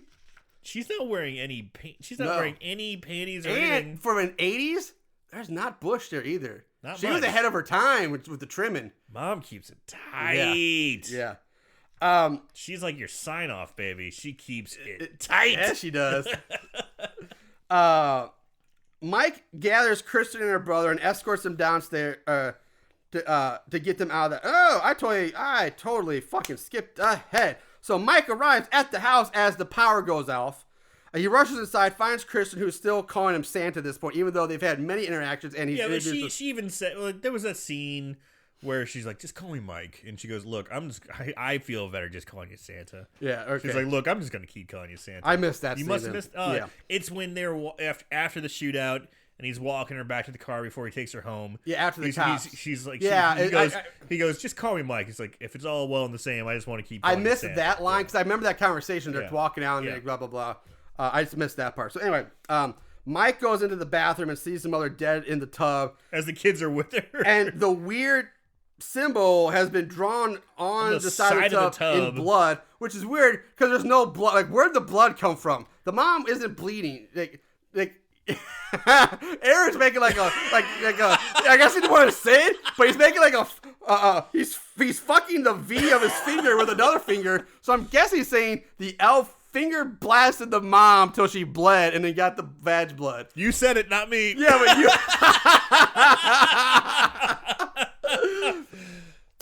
So anyway, but the funny thing is, like, as he's going up to the that bathroom, all the power is off in this place. But you see like a strobe like flashing like coming from the bathroom. There's still like the electric shock. Yeah, so it's like it's supposed to be like the electricity coming off the radio in the tub. But if there's no power, there shouldn't be any flashing lights because the radio would no longer have any power going to it. So there would be no electricity in the tub. Fine. Mike gathers Christian and her brother and escorts them down the stairs to get them out of the house. There we go. Now we're caught up.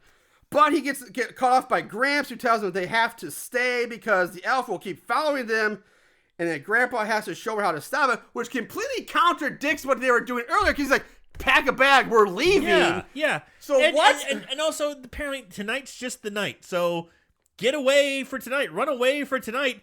And then... Yeah, as long as once you get to 12:01, you should be fine. Yeah. Ugh. So, what am I saying? Thank you, Aaron. Hand me another beer. Blah, blah, blah, blah, blah, blah. Because the elf will keep following Grandpa has to show her how to stop it. He also tells Mike that the Nazis that are after them won't hurt Kirsten, that they want to protect her so she can fulfill her prophecy. Yeah, we just want to protect her, dude. Don't worry. We're totally cool. We're down like the clown. It's fine. No big deal. Anyway, this scene goes on for a while. Grandpa comes clean about everything, openly admits to fucking his own daughter to produce Kirsten so the elf would mate with her. He also says that the weird symbol is actually the original Nazi symbol before the swastika. His rant continues, telling Mike that if Mike is alive tomorrow, that he should read the book of Revelations in the Bible. And then Gramps explains that Christian is the daughter of Elysium and that she will give birth to the son of Elysium, who is the Antichrist. Ugh. What? What is happening? So now we have the Antichrist amongst us. So we have elves, Nazis giving birth to what is supposed to be like the pure race, the master race, but also the master race is also the Antichrist? What? There's so much going on in this lore, in this plot line, that it's insane. It's too much. It's too much. And the whole time, Grizzly Adams is just like, all right, man, whatever. Let's just get out of here. The whole time, Grizzly Adams never shows any surprise, fear, stun, like, what the fuck are you talking about? Doubt, disbelief. He's just smoking his cigarettes like, yeah, man, all right, we gotta get her out of here. We gotta take care of business. We gotta put a stop to this, all right? Let's do that. He's very almost McConaughey before McConaughey was McConaughey. Like, Jesus Christ. He's just too cool. He's too cool. What the shit is going on? So Gramps insists on showing them and tells Mike to hand him Christian's sketchbook. Grandpa opens it up to the picture of the version of Christmas that we saw at the very beginning of With the film. swastika titties. So the naked, with the weird black bars on the tits. Grandpa takes a pencil and connects the lines to each of the weird black bars. And now, as Aaron just kind of gave it away, they turn into swastikas. Marshall rolled his eyes so hard at me, I'm like, dude, am I really ruining everything for you? Yeah, because I love how you have these things planned and never tell me. So I'm like, yeah, this happened. He's like, God damn it, you ruined it. I'm like, just tell me. I did think I have to tell you not to spoil something when we're coming. It's a kind of a big reveal. It's not that big a reveal already. Well, fine. Whatever. The titties are swastikas. Boom. Done. Grandpa then goes over to his crystal, which he now calls the Elf Stone, which, by the way, is a very original name, writers. But Elf Stone. The Elf Stone. But before he can do anything with it, in comes the Nazi leader dude and his giant minion. Mike gets the drop on the leader, bashes him over the back with something.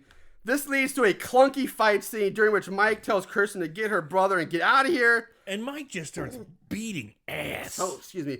Which she does not do, by the way. No. Kirsten, instead, she stands there like a dummy, just watching. Eventually, Grandpa pulls out his Luger pistol again and orders everyone to stop. The giant starts to make his way toward him, so he shoots the giant twice in the stomach, but the fucking giant barely even flinches at this. The giant grabs the gun out of Grandpa's hands and just tosses Grandpa out of his wheelchair down to the floor. But then he's like, oh, I got tummy ache. No, I'm not done. yet. Not yet. Are you sure? The leader steps up. It's funny because he had to wait for this part. The leader walks up, takes the gun from the giant. Then the giant's like, oh, my tum-tum, and falls over dead. You ruined my joke, Marshall. Yeah, I'm sorry. Yeah. Get it. Fuck you. Yeah. See how it feels? See how it feels when you ruin jokes? Yeah. How did it feel? You ruin jokes. You ruin jokes. You ruin jokes. You ruin jokes. You do it all the time. You fucking never say anything. I'm sure this is good audio for everybody to listen to us. But anyway, so the giant takes 2 bullets to the stomach and is teaming fine until the leader takes the gun away. Then he falls over dead. Semantics. The leader looks down at Grandpa and says, now that hell is full, I wonder where you will go. With that, he shoots and kills Grandpa. Mike tackles the leader to the floor, yelling at Christian to fucking run. And then he starts mollywopping the leader dude. again, just pounding him. Christian finally runs off with her brother at this point. Finally. They run out of the woods as Mike continues to mollywop and punch the shit out of the Nazi leader dude. Yeah. Mike reaches over for the Luger, but Giant sits back up a bit.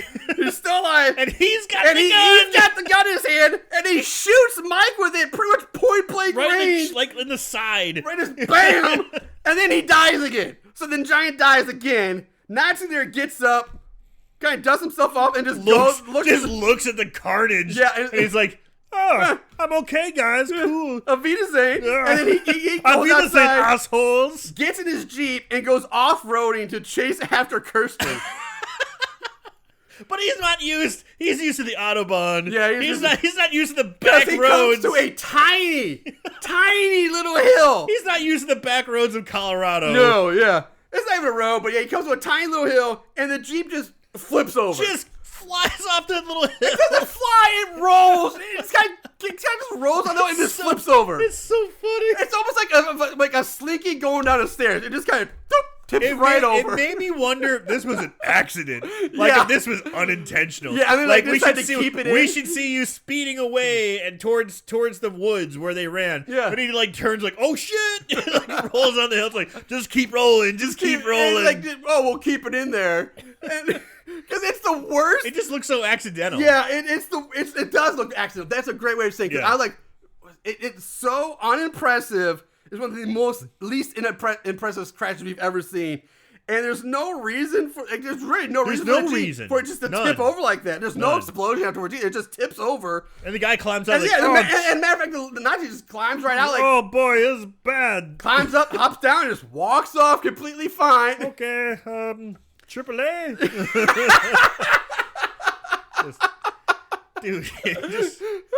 Because Tow Truck Tina. That is a deep cut reference for those of you who probably never get it. But man, that is a if I remember correctly, that's Sleepaway Camp. No, home movies, cartoon home movies. Running season with the elk. Coach McGurk's car breaks down. They call it Tow Truck Tina. They're like the bombshell calendar pinup girl tow truck. Dude, that is a deep cut. No one's gonna get that one. Apparently, neither did Aaron. I thought he would get it at least. I thought maybe it was in Sleepaway Camp 3. The hitchhiker gets picked up by a chick, and at the end, she's like, "Howdy, partner!" After she kills the gal who picks her up. I don't know. I was going home movies. Deep cut there. Anyway, Corey ruined the flow of the movie right now. But anyway, so Kirsten and her brother end up at the exact same spot in the woods where she and her friends were at the beginning of the movie. So we're back to this. Magically, we're right back here. Same spot. Exact same spot. Serendipitous. She even spots the hole in the ground where the elf came out of. At least I assume that's what the hole is supposed to be. Yeah. Up comes a Nazi leader talking to her about feeling the magic of this place. Because everybody knows Colorado is so magical. It's druids and it's a long history of magical energies in Colorado.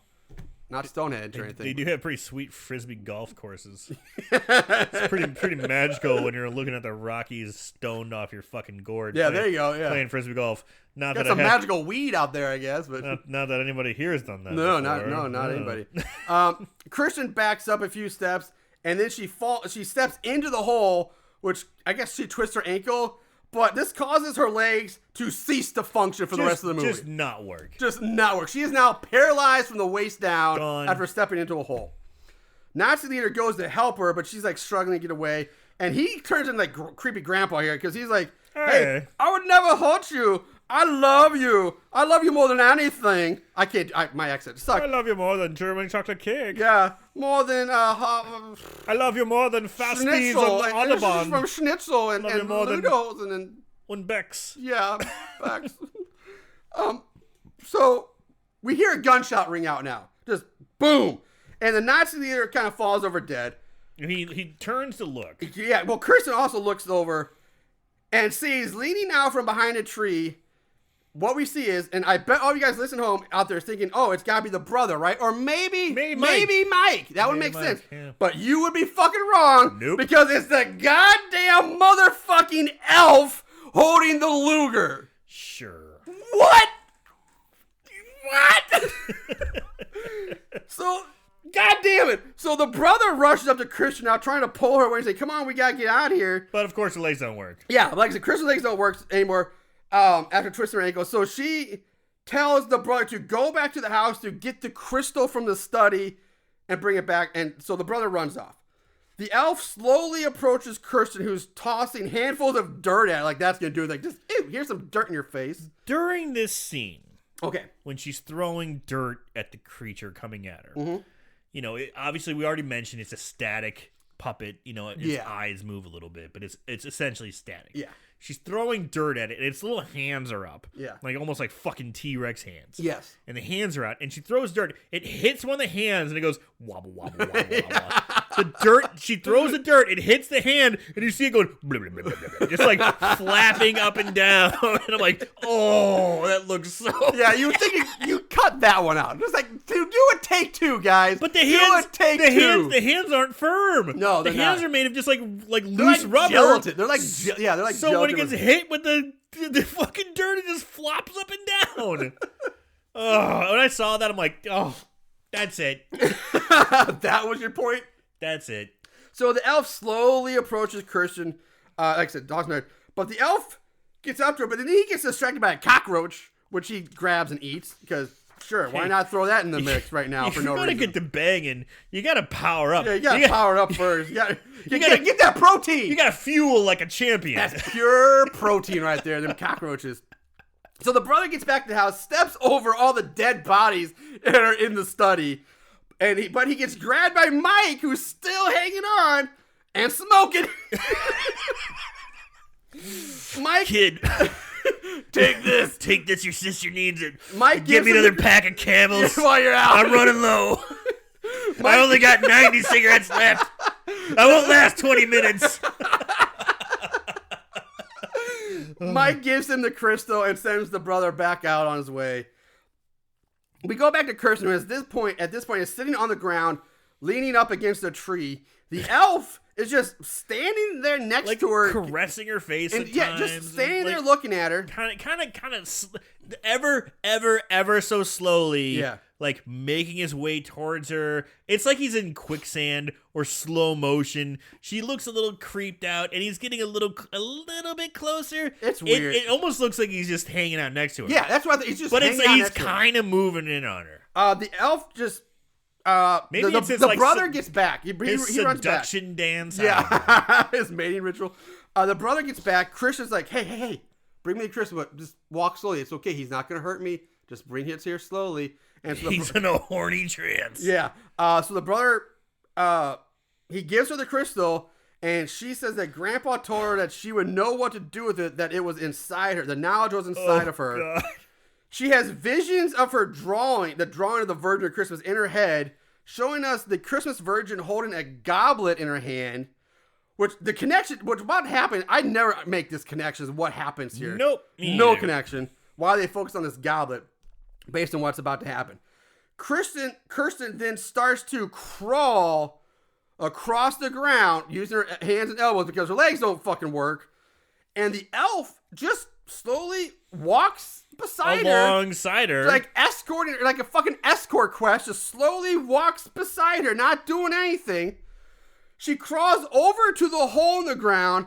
I think she yells out, "Die, you faggot!" Yes, she does. And then in slow motion, she throws the crystal into the hole, which then fucking explodes. What?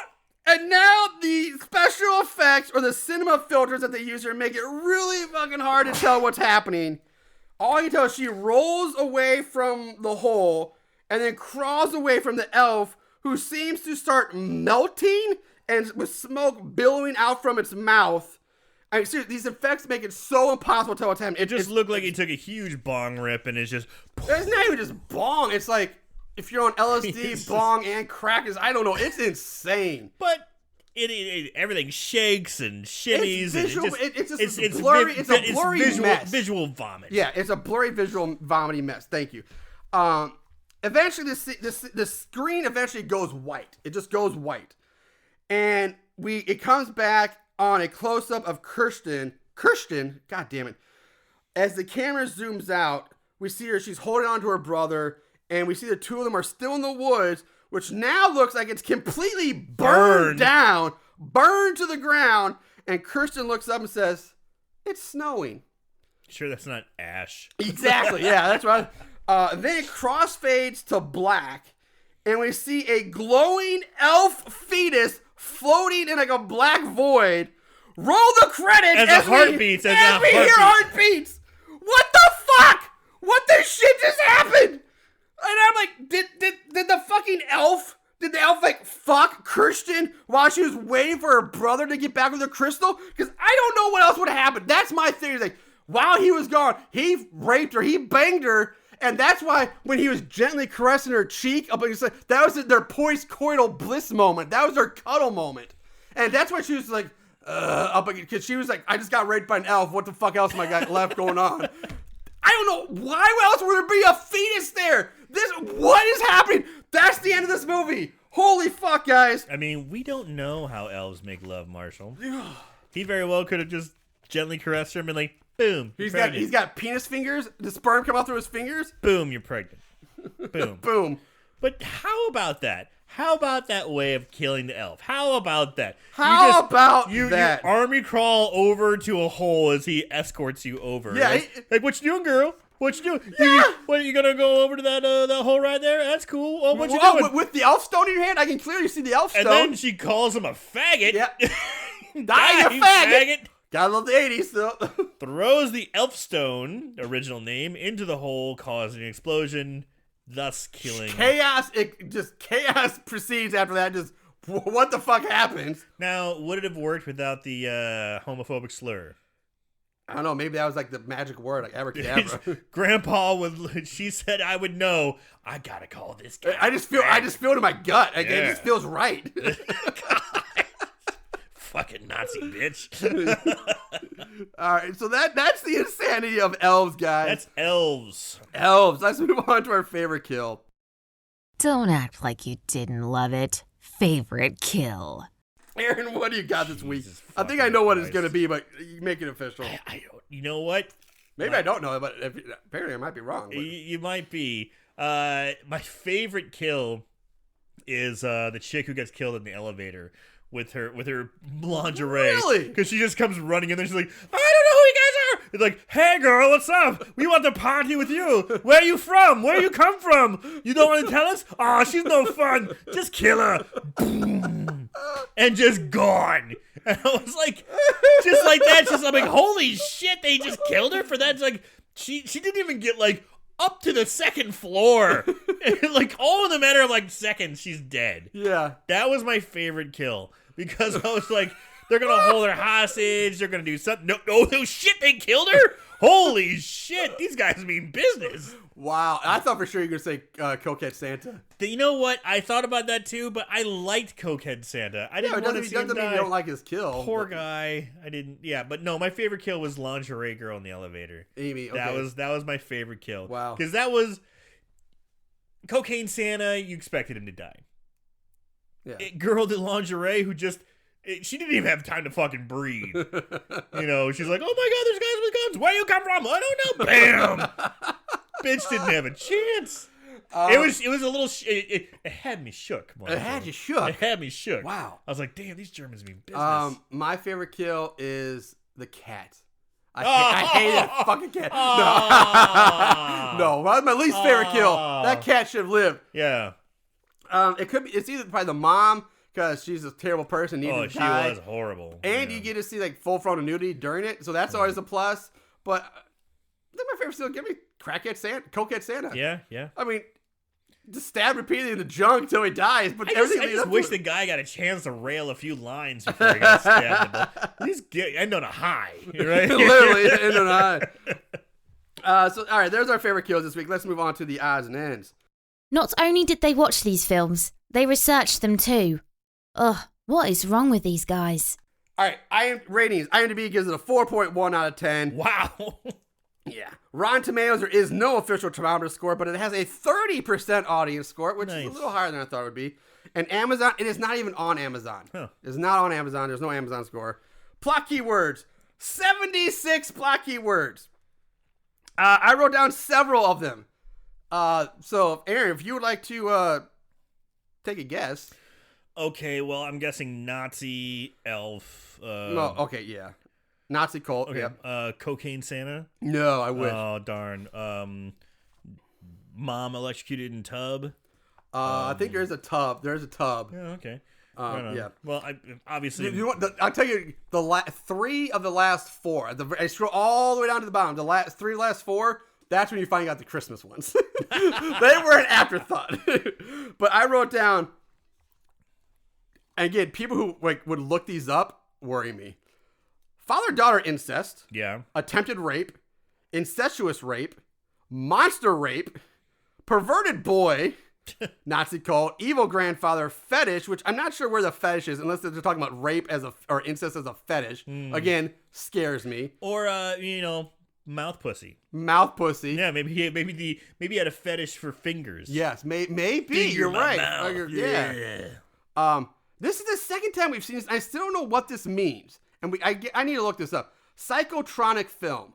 Well, not that long ago, we had that as another one. Yeah. Psychotronic. Yeah, exactly. I think Sarah Samuels was on the episode. That might have been Rocktober Blood then. I think it might have been it. Yeah. Female nudity and female frontal nudity were the... Yeah. And then there's a bunch of minor ones, but yeah. All right, moving on to trivia. I don't have anything other than that was filmed and takes place in Colorado Springs, which we already talked about. Budget, unfortunately, again, couldn't find the budget for this movie. I don't even imagine what the budget with this would have been.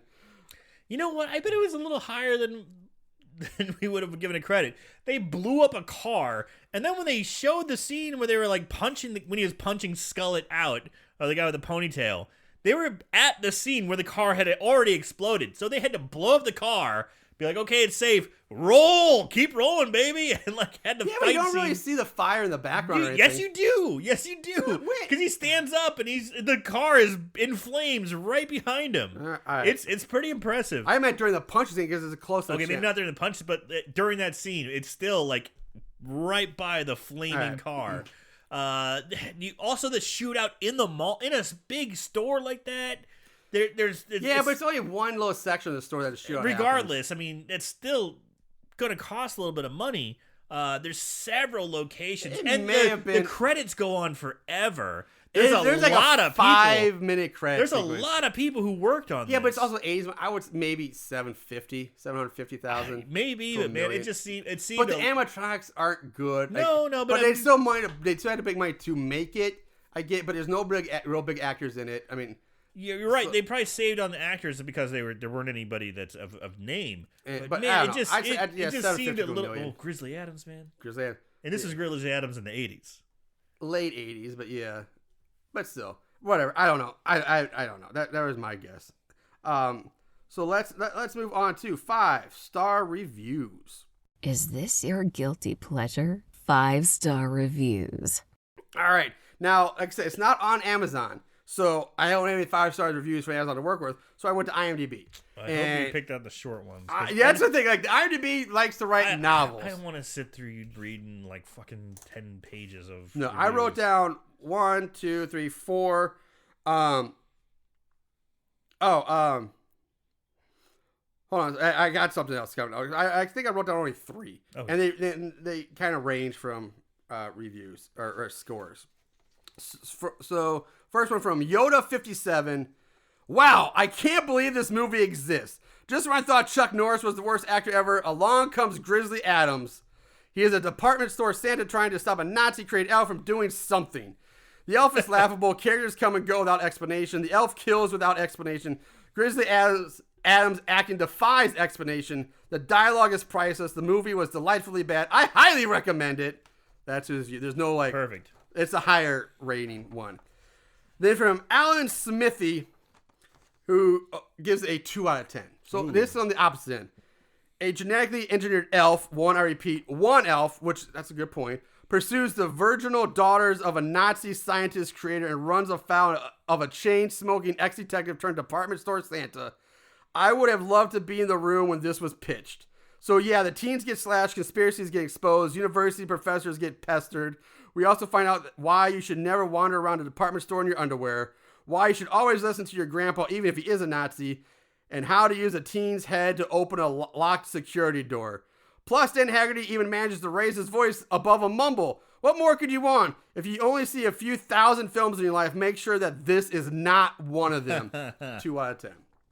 And lastly, from Jeff Gibson, 73, who gives a 3 out of 10. So we're seeing very low scores here. If you've seen Troll 2, then you already know what kind of experience you'll have viewing Elves. Both have misleading titles. Elves only has one single elf in it. Troll 2 has no trolls. Ridiculous plot, poor effects, and laughable dialogue. This movie is really only for people who like to laugh at bad performances. It has incest, Nazis, a perverted department store Santa, a Grizzly Adams setting a record for a number of times a character takes the Lord's name in vain. I was entertained. Not to blasphemy, but everything else. One other thing you might notice about this one, whoever wrote this must have some family issues. The little brother is a perv, the mom hates everyone, and the grandfather is an incestuous Nazi. Less fun than even Tony Manero's at dinner table. 3 out of 10 stars. So that's and these all kind of sucked, but those were the short ones. Right. Like I said, they were ones that were like 8 paragraph long. Just, like, IMDb just gets they give them too long a leash. Also, here's where before I go into it, there's you know what? I'll bring this up at the end. So that's it. Aaron, final thoughts on the movie Elf. Elves. Yeah, as they so righteously pointed out. There's only one elf. Only one elf. Yeah. Right. Yeah.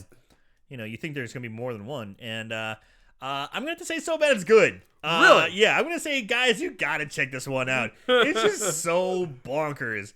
Yes, it's set during Christmas time, and they try to bring it back to Christmas here and there, but it loses its Christmas charm pretty quick. But overall, fucking crazy, weird movie. I was never bored. I was never bored during this movie. The whole time I'm like, holy shit, is that happening? Holy shit, that's happening. Holy shit, that's happening. Nazis. You know? And everything's so ridiculous with this movie. It's why we do what we do is to find movies like this, and we have to tell people about it. You gotta check it out, guys. So bad it's good. You know what? Merry Christmas. I came into this like thinking, you know what? I don't know what I'm going to say. Maybe I'll figure it out by the time we get through this and how we react to it. And I still don't fucking know. Part of me is like, I want to say so bad it's scary because crazy redeeming factors. But at the same time, so bad it's good because the plot is so insane. The Elves effects are so bad. It's so bad. So it's like every reason I'm still torn. Like I had a blast talking about it. We always do. But would I go back and watch this again? Like I've seen it twice now. Would I watch it again? I don't know. I would. You would. But I guess the question is, would I recommend it to be watched at least once? So I'm going to base it off of that. Would I recommend to watch at least once? Not would I watch it again a third time or more? I'm going to say yes. All right. I'll say so bad it's good. It's worth at least one viewing because you got to experience the insanity that is this plot line and all the crazy shit going on. Plus, it doesn't hurt that it's free on YouTube. Right. So if you catch it now, it's free. You can get it on YouTube and it's fine. Yeah. So watch it at least once. And then be done with it. So there we go. So bad, it's good for both of us. Now, before I wrap up, I did want to say, I want to put this out there, that I believe Julie Austin, who plays Kirsten, was in another movie called Raw Force. I think it was her. And this movie, I looked it up. I want to see this movie so bad. And I think we should do it on this show. But it's impossible to find right now. So I'm calling out all the Moon Goons. If anybody has a copy of the movie called Raw Force, or knows where we can find it, please let us know or send us a copy because I want to do this movie. Because here's why. Here's the description of this movie. And it's listed as horror action comedy or something like that. So horror is the title. A group of martial arts students are en route to an island that supposedly is home to ghosts of martial artists who have lost their honor.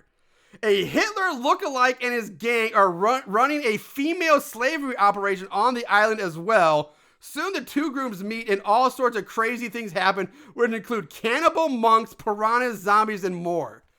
And I'm like, fuck yes, I need to see this movie. So if anybody out there can track down Raw Force, please let us know. I will love you a long time.